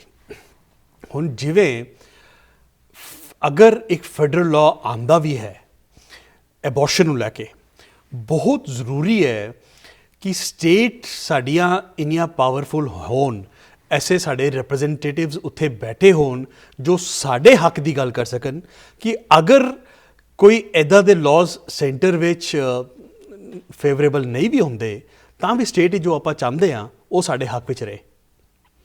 ਜਦੋਂ ਸਟੇਟ ਲੈਜਿਸਲੇਸ਼ਨ 'ਚ ਮੈਜੋਰਿਟੀ ਹੁੰਦੀ ਹੈ ਜੀ, ਦੋਨੇ upper house and lower house, senate 'ਚ ਵੀ ਤੇ ਅਸੈਂਬਲੀ 'ਚ ਵੀ, ਜੀ, then you are able to pass that kind of a laws. You can protect your state to come this kind of a version. ਮੈਂ ਤੁਹਾਨੂੰ ਇਹ ਪੁੱਛਣਾ ਚਾਹ ਰਿਹਾ ਸੀਗਾ ਕਿ ਆਪਾਂ ਥੋੜਾ ਹਮੇਸ਼ਾ ਫੀਲ ਕਰਦੇ ਹਾਂ ਕਿ ਇੱਕ ਡੈਮੋਕ੍ਰੈਟਿਕ ਸਟੇਟ ਹੈਗੀ ਹੈ। ਕਿਆ ਹਾਲੇ ਵੀ ਤੁਸੀਂ ਇਸ ਮਾਹੌਲ ਵਿੱਚ ਉਹ ਜਿਹੜੀ ਡੈਮੋਕ੍ਰੈਟ ਪਾਰਟੀ ਦੀ ਮੈਜੋਰਿਟੀ ਹੈ ਉਸ ਨੂੰ ਸੇਫ ਵੇਖਦੇ ਹੋ ਨਿਊਯਾਰਕ ਸਟੇਟ ਵਿੱਚ? ਸਰ, ਕਈ ਚੀਜ਼ਾਂ ਨੇਗੀਆਂ। ਜੇ ਤੁਸੀਂ ਇਸ ਨੂੰ, ਮੈਂ ਫਿਰ ਦੁਬਾਰਾ ਉਸ ਗੱਲ ਤੇ ਆਉਣਾ ਕਿ ਰਾਦਰ ਦੈਨ ਮੇਰਾ ਇਹ ਮੰਨਣਾ, ਪਰਸਨਲੀ ਮੰਨਣਾ ਕਿ ਜਦੋਂ ਅਸੀਂ ਡੈਮੋਕ੍ਰੈਟ ਦੀ ਗੱਲ ਕਰਦੇ ਹਾਂ ਜਾਂ ਰਿਪਬਲਿਕਨ ਦੀ ਗੱਲ ਕਰਦੇ ਹਾਂ, ਨੋਬਡੀ ਇਜ਼ ਬੈਡ ਜੀ। As a human being nobody is bad, but on the other side ਸਾਨੂੰ ਇੱਕ ਚੀਜ਼ ਦੇਖਣੀ ਪੈਂਦੀ ਹੈ ਕਿ ਪਾਲਿਸੀਜ਼ 'ਤੇ ਕੀ ਕੰਮ ਹੋ ਰਿਹਾ ਜੀ। ਪਾਲਿਸੀਜ਼ ਕੀ ਨੇ? ਜਿੱਦਾਂ ਮੈਂ ਗਨ ਸੇਫਟੀ ਦੀ ਗੱਲ ਕਰਦਾ ਜੀ, ਸਾਨੂੰ ਮਤਲਬ ਮੇਰੇ ਬੱਚੇ ਸਕੂਲ ਜਾਂਦੇ ਆ ਤਾਂ ਆਈ ਐਮ ਵਰੀਡ ਕਿ ਉਹ ਘਰ ਸੇਫ ਆਉਣਗੇ। ਮੇਰੇ ਮੰਮੀ ਡੈਡੀ ਵਾਕ ਕਰਨ ਜਾਂਦੇ ਆ, ਮੈਂ ਚਾਹੁੰਦਾ ਕਿ ਦੇ ਆਰ ਸੇਫ ਐਨਫ, ਕੋਈ ਉਹਨਾਂ ਨਾਲ ਡਿਸਕ੍ਰਿਮੀਨੇਸ਼ਨ ਨਾ ਹੋਵੇ, ਕੋਈ ਉਹਨਾਂ ਦੇ ਬੁਲਿੰਗਸ ਨਾ ਹੋਣ, ਕੋਈ ਹੇਟ ਕ੍ਰਾਈਮਸ ਦੇ ਇਸ਼ੂਜ਼ ਨਾ ਹੋਣ। ਆਪਾਂ ਦੇਖਿਆ ਰਿਚਮੰਡ ਹਿੱਲ 'ਚ ਕਈ ਹੇਟ ਕ੍ਰਾਈਮ ਦੇ ਇਸ਼ੂਜ਼ ਹੋਏ ਜਿਹਨੂੰ ਅਸੀਂ ਆਪਣਾ ਮਿੰਨੀ ਪੰਜਾਬ ਮੰਨਦੇ ਹਾਂ, ਪਰ ਫਿਰ ਵੀ ਸਾਡੇ ਨਾਲ ਹੇਟ ਕ੍ਰਾਈਮ ਦੇ ਇਸ਼ੂਜ਼ ਹੋਏ, ਸਾਡੇ ਨਾਲ ਟਰਬਨਸ ਦੇ ਇਸ਼ੂਜ਼ ਆਏ ਤੇ ਕਾਫੀ ਚੀਜ਼ਾਂ ਹੋ ਰਹੀਆਂ ਨੇ। ਪਰ ਜਦੋਂ ਅਸੀਂ ਗੱਲ ਕਰਦੇ ਹਾਂ ਗਨ ਵਾਇਲੈਂਸ ਦੀ, ਅਸੀਂ ਬਫਲੋ 'ਚ ਦੇਖਿਆ ਜਿਹੜੇ ਬੜਾ ਵੀਡੀਓ ਵਾਇਰਲ ਹੋਇਆ ਕਿ ਉਹਨੇ ਆਪਣੇ ਮਤਲਬ ਹੈੱਡ ਦੇ ਉੱਪਰ ਇੱਕ ਕੈਮਰਾ ਲਗਾ ਕੇ, ਜਿਸ ਤਰ੍ਹਾਂ ਵੀਡੀਓ ਗੇਮ ਤੁਸੀਂ ਪਲੇ ਕਰਦੇ ਹੋ, ਲਿਟਰਲੀ ਉਹਨੇ ਉਸ ਤਰੀਕੇ ਨਾਲ ਪਲੇ ਕੀਤਾ ਤੇ ਮਾਸ ਕਿਲਿੰਗ ਕੀਤੀ। ਠੀਕ ਹੈ, ਫਿਰ ਜਦੋਂ ਤੁਸੀਂ ਦੇਖਦੇ ਹੋ ਸਟੇਟ 'ਚ ਦੇਖਦੇ ਹੋ, ਜਦੋਂ ਐਲਬਨੀ 'ਚ ਜਾ ਕੇ ਦੇਖਦੇ ਹੋ ਤੁਸੀਂ, ਤੁਹਾਡੇ ਜਿਹੜੇ ਲਾਅ ਮੇਕਰਸ ਹੈਗੇ ਨੇ ਉਹ ਕਿਸ ਤਰ੍ਹਾਂ ਪਰਫਾਰਮ ਕਰ ਰਹੇ ਨੇ, ਤੇ ਜਦੋਂ ਵਾਪਸ ਆ ਕੇ ਤੁਹਾਡੇ ਨਾਲ ਗੱਲ ਕਰਦੇ ਨੇ ਤੇ ਉਹ ਕਿਸ ਤਰ੍ਹਾਂ ਪਰਫਾਰਮ ਕਰਦੇ ਨੇ। ਜੇ ਤੁਸੀਂ ਬਿਲਿੰਗ ਹਿਸਟਰੀ ਚੈੱਕ ਕਰਕੇ ਦੇਖੋਗੇ ਉਹਦੇ ਤੇ ਤੁਸੀਂ ਦੇਖੋਗੇ ਕਿ ਰਿਪਬਲਿਕਨ ਕਦੇ ਵੀ ਗਨ ਵਾਇਲੈਂਸ ਦੇ ਅਗੇਂਸਟ ਨਹੀਂ। ਵਾਈ ਇਜ਼ ਦੈਟ ਸੋ? ਇਹ ਵਾਰ ਰੂਮ ਥੋੜੀ ਹੈ। ਮੈਂ ਗਨਸ ਦੇ ਅਗੇਂਸਟ ਨਹੀਂ, ਤੁਸੀਂ you can keep the gun, but assault weapons ਤੁਹਾਨੂੰ ਨਹੀਂ ਚਾਹੀਦੇ। I don't think so you need a assault weapon. ਤੁਸੀਂ ਵਾਰ ਰੂਮ 'ਚ ਨਹੀਂ ਬੈਠੇ ਹੋ ਕਿ ਤੁਸੀਂ ਮਾਸ ਕਿਲਿੰਗਸ ਕਰਨ ਵਾਸਤੇ ਬੈਠੇ ਹੋ। ਇਨ 1 minute it's 30 or 40 or 50 bullets are going to be out. No, it's not that. So that is number one issue that we need to take care of that. Number one. Second thing, ਜਿਹੜੀ guns ਦੀ smuggling ਹੋ ਰਹੀ ਹੈ ਦੂਸਰੇ status ਦੇ ਵਿੱਚੋਂ, recently ਸਾਡੇ senator ਨੇ cabin Thomas ਜੀ, ਉਹਨਾਂ ਨੇ ਇੱਕ ਬਿੱਲ ਪਾਸ ਕਰਵਾਇਆ ਕਿ rather then 10 weapons 10 guns carry ਕਰਨ ਦਾ ਪਹਿਲਾਂ ਸੀਗਾ ਕਿ ਮਿਨੀਮਮ ਮਤਲਬ ਮੈਕਸੀਮਮ ਤੁਸੀਂ 10 ਰਾਈਫਲਸ ਜਾਂ 10 ਗਨਸ ਕੈਰੀ ਕਰ ਸਕਦੇ ਹੋ ਇੱਕ ਸਮੇਂ 'ਚ, ਉਹ ਘਟਾ ਕੇ 3 ਤੇ ਲਿਆਂਦਾ ਗਿਆ। ਠੀਕ ਹੈ, so we need to make sure ਕਿ ਜਿਹੜਾ ਗੋਸਟ ਗਨ ਪਈਆਂ ਨੇ ਸਾਡੇ ਨੇਬਰਹੁੱਡਸ ਦੇ ਵਿੱਚ ਉਹ ਸਾਰੀਆਂ ਵਾਈਪਡ ਆਊਟ ਕੀਤੀਆਂ ਜਾਣ, ਉਹ ਕਲੀਨ ਕੀਤਾ ਜਾਵੇ ਉਸ ਸਿਸਟਮ ਨੂੰ। ਠੀਕ ਹੈ, ਤੇ ਜਿਹੜੀਆਂ ਅਸੌਲਟ ਵੈਪਨਸ ਨੇ ਉਹਨਾਂ ਤੇ ਰੋਕ ਲਗਾਈ ਜਾਵੇ। ਜੇ ਉਹਨਾਂ ਨੂੰ ਵੀ ਤੁਸੀਂ ਸਿਸਟਮ 'ਚ ਲੈ ਕੇ ਆਉਣਾ ਚਾਹੁੰਦੇ ਹੋ ਤਾਂ ਜਿਹੜੇ ਬੰਦੇ ਉਹਨਾਂ ਨੂੰ ਰੱਖ ਰਹੇ ਨੇ, ਕੈਰੀ ਕਰ ਰਹੇ ਨੇ, ਉਹਨਾਂ ਦਾ ਮੈਂਟਲ ਹੈਲਥ ਇਸ਼ੂਜ਼ ਨੇ ਜਿਹੜੇ ਉਹ ਹਰ ਸਾਲ ਚੈੱਕ ਹੋਣੇ ਜ਼ਰੂਰੀ ਨੇ। ਕਿਉਂਕਿ ਜੇ ਤੁਸੀਂ ਦੇਖਦੇ ਹੋ ਨਾ, ਰੋਡ ਰੇਜ ਦੀ ਗੱਲ ਕਰਦੇ ਹਾਂ ਆਪਾਂ, ਜਦੋਂ ਤੁਸੀਂ ਗੱਡੀ ਡਰਾਈਵ ਕਰ ਰਹੇ ਹੋ, ਜੇ ਤੁਹਾਨੂੰ ਕੋਈ ਕੱਟ ਮਾਰ ਜੇ ਤਾਂ ਆਲ ਆਫ ਏ ਸਡਨ ਤੁਸੀਂ your blood is also boiling ਕਿ ਯਾਰ ਵਾਈ ਦੈਟ ਸੋ ਸੋ ਤਾਂ ਇੱਕ ਸੈਕਿੰਡ ਦੇ ਵਿੱਚ ਤੁਹਾਡਾ ਸਟੇਟ ਆਫ ਮਾਈਂਡ ਚੇਂਜ ਹੋ ਜਾਂਦਾ ਹੈ। ਤੇ 1 ਸਾਲ ਬਾਅਦ ਮੈਂਟਲ ਹੈਲਥ ਇਸ਼ੂਜ਼ ਨੇ ਜਿਹੜੇ ਉਹ ਚੈੱਕ ਹੋਣੇ ਜ਼ਰੂਰੀ ਨੇ ਕਿ you are in A good position to handle that weapon, because it is not, yes it is for your safety, but on the other hand you are not going to be a killing machine too ਜੀ। ਰੋ versus ਵੇਡ ਦੀ ਗੱਲ ਕਰਦੇ ਹਾਂ, ਜਦੋਂ ਜਿਹੜੀ woman ਜਾ ਰਹੀ ਹੈ ਹਸਪੀਟਲ 'ਚ, she knows better with her body ਕਿ how she can get treated, right. ਜੇ ਅਸੀਂ ਉਸ ਮਤਲਬ ਉਹਦੀ ਬੋਡੀ ਤੇ ਅਸੀਂ ਡਿਸੀਜ਼ਨ ਲੈਂਦੇ ਹਾਂ, ਪੇਨ ਤੁਹਾਨੂੰ ਹੈ, ਯੂ ਨੋ ਬੈਟਰ ਕਿ ਮੈਨੂੰ ਕੀ ਕਰਨਾ ਚਾਹੀਦਾ। ਪਰ ਜੇ ਮੈਂ ਤੁਹਾਨੂੰ ਗਾਈਡ ਕਰੂੰਗਾ, ਤੁਸੀਂ ਕਹਿੰਦੇ ਮੈਨੂੰ ਪੇਨ ਹੈ ਤੇ ਮੈਂ ਕਹਿੰਦਾ ਨਹੀਂ ਤੁਹਾਨੂੰ ਪੇਨ ਨਹੀਂ ਹੈਗੀ, don't worry about it, drink a glass of water, ਤੁਸੀਂ ਕਹੋਗੇ come on what you telling me, this is not how it works ਜੀ, ਰਾਈਟ। ਤੁਹਾਡਾ ਜਿਹੜਾ ਚੋਇਸ ਹੈ between you and the doctor or your family, let them decide. I am no one to decide for you ਜੀ। ਸੋ ਇਹ ਸਾਰੀਆਂ ਚੀਜ਼ਾਂ ਨੇ ਨਾ ਜੀ, ਇਹ ਸਾਰੀਆਂ ਕਾਮਨ ਸੈਂਸ ਦੀਆਂ ਚੀਜ਼ਾਂ ਨੇ, ਇਹ ਸਾਨੂੰ ਸਮਝਣਾ ਪੈਣਾ ਹੈ ਕਿ ਹੁਣ ਸਪੋਜ਼ ਇੱਕ ਛੋਟੀ ਜਿਹੀ ਗੱਲ ਕਰਦਾ ਜੀ, ਰੇਪ ਹੋ ਜਾਂਦਾ ਹੈ ਕਿਸੇ 18, 16 ਜਾਂ 17 ਈਅਰ ਓਲਡ ਗਰਲ ਦਾ, ਜਿਹੜਾ ਕਿ ਬੜਾ ਮੰਦਭਾਗਾ ਹੈ ਜੀ। ਠੀਕ ਹੈ, ਹੁਣ ਅਸੀਂ ਕਹੀਏ ਕਿ ਅਸੀਂ ਅਬੋਰਸ਼ਨ ਰਾਈਟ ਦੇ ਲਾਅ ਦੇ ਤਹਿਤ ਅਸੀਂ ਉਹ ਨਹੀਂ ਪਰਫਾਰਮ ਕਰਨ ਦੇਵਾਂਗੇ। Come on, what you are telling, you are taking the community on the different level. It means that extremist on either side of is, it's not right. You need to use the common sense, you need to protect that family, you need to stand with the family, you need to be, whatever you can perform the duties for that family, you need to be there, but let that family take the decision. What is right, what is wrong for the family and for the body. So ਇਹ ਸਾਰੀਆਂ ਚੀਜ਼ਾਂ ਨੇ sir ਜਿਹੜੀਆਂ ਸਾਨੂੰ take care ਕਰਨੀਆਂ ਬਹੁਤ ਜ਼ਰੂਰੀ ਨੇਗੀਆਂ। ਸੰਜੀਵ ਜੀ ਨੇ ਸ਼ੁਰੂ ਵਿੱਚ ਕਿਹਾ ਕਿ ਬਹੁਤ ਜ਼ਰੂਰੀ ਹੈ ਕਿ ਆਪਾਂ ਕੈਂਡੀਡੇਟ ਨੂੰ ਵੇਖੀਏ, ਉਸਦੀ ਪਾਲਿਸੀਜ਼ ਨੂੰ ਵੇਖੀਏ। ਇਸ ਵੇਲੇ ਇਹ ਜਿਹੜਾ ਇਸ਼ੂ ਹੈ, ਜਿਹੜਾ ਐਬੋਰਸ਼ਨ ਦਾ ਇਸ਼ੂ ਹੈ, ਇੱਕ ਬਹੁਤ ਪੈਰਾਮਾਊਂਟ ਇਸ਼ੂ ਹੈ ਔਰ ਸੰਜੀਵ ਜੀ ਇਸ 'ਤੇ ਆਪਣੇ ਵਿਊਜ਼ ਦੇ ਰਹੇ ਨੇ। ਅਸੀਂ ਆਪਣੇ ਵਿਊਅਰਸ ਨੂੰ ਗੁਜ਼ਾਰਿਸ਼ ਕਰਦੇ ਹਾਂ ਕਿ ਇਨ ਵਿਊਜ਼ ਨੂੰ ਬੜੀ ਕਲੋਜ਼ਲੀ ਸੁਣੋ ਔਰ ਇਹਨੂੰ ਕੰਪੇਅਰ ਕਰੋ ਜਿਹੜੇ ਇਹਨਾਂ ਦੇ ਕੰਪੈਟੀਟਰਸ ਹਨ ਉਹਨਾਂ ਦੇ ਨਾਲ, ਕਿਉਂਕਿ ਇਹ ਸਾਡੇ ਬਾਰੇ ਗੱਲ ਹੋ ਰਹੀ ਹੈ, ਇਹ ਸਾਡੇ ਬੱਚਿਆਂ ਬਾਰੇ, ਸਾਡੇ ਧੀਆਂ ਭੈਣਾਂ ਬਾਰੇ ਗੱਲ ਹੋ ਰਹੀ ਹੈ। ਅਸੀਂ ਰੀਸੈਂਟਲੀ ਦੇਖਿਆ ਇੱਕ ਸਟੇਟ ਵਿੱਚ ਇੱਕ ਛੋਟੀ ਜਿਹੀ 10 ਸਾਲ ਦੀ ਬੱਚੀ ਦਾ ਰੇਪ ਹੁੰਦਾ ਹੈ ਔਰ ਉਸ ਨੂੰ ਜੋ ਟ੍ਰੀਟਮੈਂਟ ਚਾਹੀਦਾ ਹੈ ਉਸ ਨੂੰ ਉਸ ਦੀ ਸਟੇਟ ਵਿੱਚ ਨਹੀਂ ਮਿਲਦਾ, ਕਿਉਂਕਿ ਉਸ ਸਟੇਟ ਦਾ ਕਾਨੂੰਨ ਕਹਿੰਦਾ ਹੈ ਕਿ ਇਹ ਟ੍ਰੀਟਮੈਂਟ ਇਸ ਸਟੇਟ ਵਿੱਚ ਨਹੀਂ ਹੋਏਗਾ। ਉਹ ਦੂਸਰੀ ਸਟੇਟ ਵਿੱਚ ਜਾਂਦੀ ਹੈ ਔਰ ਉੱਥੇ ਜਾ ਕੇ ਟ੍ਰੀਟਮੈਂਟ ਲੈਂਦੀ ਹੈ। ਇਸ ਦੇ ਵਿੱਚ ਕਿੰਨੀ ਡਿਫਿਕਲਟੀਜ਼ ਹਨ, ਫਾਈਨੈਂਸ਼ੀਅਲ ਔਰ ਦੂਸਰੀਆਂ ਸ਼ੇਮ, ਇਹ ਆਪਾਂ ਕਲੋਜ਼ਲੀ ਦੇਖੀਏ। ਔਰ ਨਿਊਯਾਰਕ ਵਿੱਚ ਮੈਂ ਉਮੀਦ ਕਰਦਾ ਸੰਜੀਵ ਜੀ ਅਸੀਂ ਇਦਾਂ ਦੀ ਸਿਚੁਏਸ਼ਨ ਨਿਊਯਾਰਕ ਵਿੱਚ ਕਦੀ ਨਹੀਂ ਆਉਣ ਦਿਆਂਗੇ। Is that are you proponent? Sir ਮੈਂ ਤੁਹਾਡਾ ਇੱਕ ਇਮਾਨਦਾਰ ਸਿਪਾਹੀ ਬਣ ਕੇ, ਇਮਾਨਦਾਰ ਵਰਕਰ ਬਣ ਕੇ ਇਹ ਮੇਕ ਸ਼ੋਰ ਕਰੂੰਗਾ ਜੀ ਕਿ ਇਦਾਂ ਦੀ ਸਿਚੁਏਸ਼ਨ ਕਦੇ ਵੀ ਨਿਊਯਾਰਕ ਦੇ ਵਿੱਚ ਪੈਦਾ ਨਾ ਹੋਵੇ ਜਿਹਦੇ ਤੇ ਫੰਡਾਮੈਂਟਲ ਰਾਈਟਸ ਨੇ ਜਿਹੜੇ ਉਹ ਸਾਡੇ ਸਟੇਕ ਤੇ ਲੱਗ ਜਾਣ। ਜੀ it is not going to be happen. ਜੀ ਜੀ ਜੀ। ਤੇ ਇਹਦੇ ਨਾਲ ਨਾਲ ਮੈਂ ਤੁਹਾਡੇ ਨਾਲ ਇੱਕ ਗੱਲ ਹੋਰ ਬੜੀ ਅਜੀਬ ਜੀ ਹੈ ਜਿਹੜੀ ਕਿ ਮੈਨੂੰ ਸ਼ੇਅਰ ਕਰਨੀ ਚਾਹੀਦੀ ਹੈ ਤੇ ਮੈਂ ਸ਼ੇਅਰ ਕਰਨ ਦੇ ਵਿੱਚ ਕੋਈ ਗੁਰੇਜ਼ ਨਹੀਂ ਕਰਦਾ ਜੀ। ਕੰਜੈਸ਼ਨ ਪ੍ਰਾਈਸਿੰਗ ਦੀ ਗੱਲ ਹੈਗੀ ਹੈ, ਜਿਹੜਾ ਐਟ ਪ੍ਰੈਜ਼ੈਂਟ ਅੱਜ ਦੀ ਡੇਟ 'ਚ ਬਹੁਤ ਜ਼ਿਆਦਾ ਹੌਟ ਮੁੱਦਾ ਨਿਊਯਾਰਕ ਸਿਟੀ ਦਾ ਹੈ, ਕੰਜੈਸ਼ਨ ਪ੍ਰਾਈਸਿੰਗ ਨੂੰ ਲੈ ਕੇ ਬਿਲੋ 60th ਸਟਰੀਟ ਦਾ। ਠੀਕ ਹੈ ਜੀ। ਪਰ ਜੇ ਤੁਸੀਂ ਇੰਜੀਨੀਅਰਿੰਗ ਬੈਕਗਰਾਊਂਡ ਤੋਂ ਆਉਣਾ ਜੀ as a town and country planning, so I can see that perspective little bit broader sense. ਜੀ ਮੈਂ ਇਹ ਨਹੀਂ ਕਹਿੰਦਾ ਕਿ ਕਿਸੇ ਨੇ ਨਹੀਂ ਦੇਖਿਆ, ਬਟ ਇਹਨੂੰ ਇਸ ਤਰੀਕੇ ਨਾਲ ਵੀ ਦੇਖਣਾ ਚਾਹੀਦਾ। ਸ਼ਾਇਦ ਮੈਂ ਕੁਝ ਪਾਰਟਿਸਿਪੇਸ਼ਨ ਦੇ ਸਕਾਂ ਉਹਦੇ ਤੇ। ਜੇ ਅਸੀਂ 60 ਸਟਰੀਟ ਤੋਂ ਬਿਲੋ ਉਹਨੂੰ ਬਲੌਕ ਕਰ ਦਿੰਨੇ ਆ ਜੀ, ਜਾਂ ਅਸੀਂ ਉਹਦੇ ਤੇ ਕੰਜੈਸ਼ਨ ਪ੍ਰਾਈਸ ਲਗਾ ਦਿੰਨੇ ਆ, it means we are trying to reduce the burden on 2 tunnels. One is Holland Tunnel, another one is the Lincoln Tunnel. Very good. That is very nice of you guys that we are doing it, right? Even law pass हो गया, probably 23rd या 24th जाके applicable हो जाएगा, सारा कुछ लग जाएगा. But I will make sure कि you know I can request to the Speaker of the House or the Majority Leader that they need to take a look again, one more time. They need to go through the process. Why is that so? New York city ਦਾ ਜਿਹੜਾ resident ਆ ਉਹਦੇ ਕੋਲੇ public transport enough available ਆ।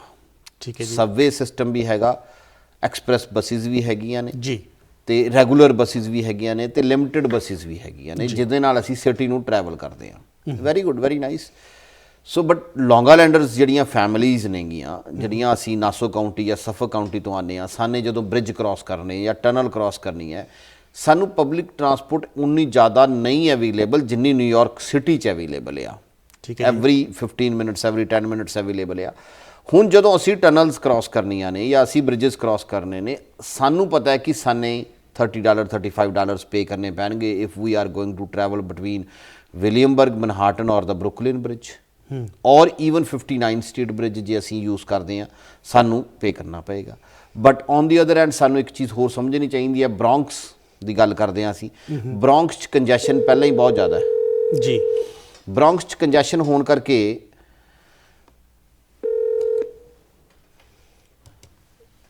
ਹਾਂਜੀ, ਬ੍ਰੌਂਕਸ 'ਚ congestion ਹੋਣ ਕਰਕੇ ਬ੍ਰੌਂਕਸ ਦਾ ਜਿਹੜਾ ਕ੍ਰਾਸ ਬ੍ਰੌਂਕਸ ਐਕਸਪ੍ਰੈਸਵੇ ਆ ਆਲਰੇਡੀ 1 ਆਵਰ ਦੀ ਡਿਲੇ ਰਹਿੰਦੀ ਹੈ ਜਦੋਂ ਤੁਸੀਂ ਜਿਸ ਟਾਈਮ ਮਰਜ਼ੀ ਚਲੇ ਜਾਓ।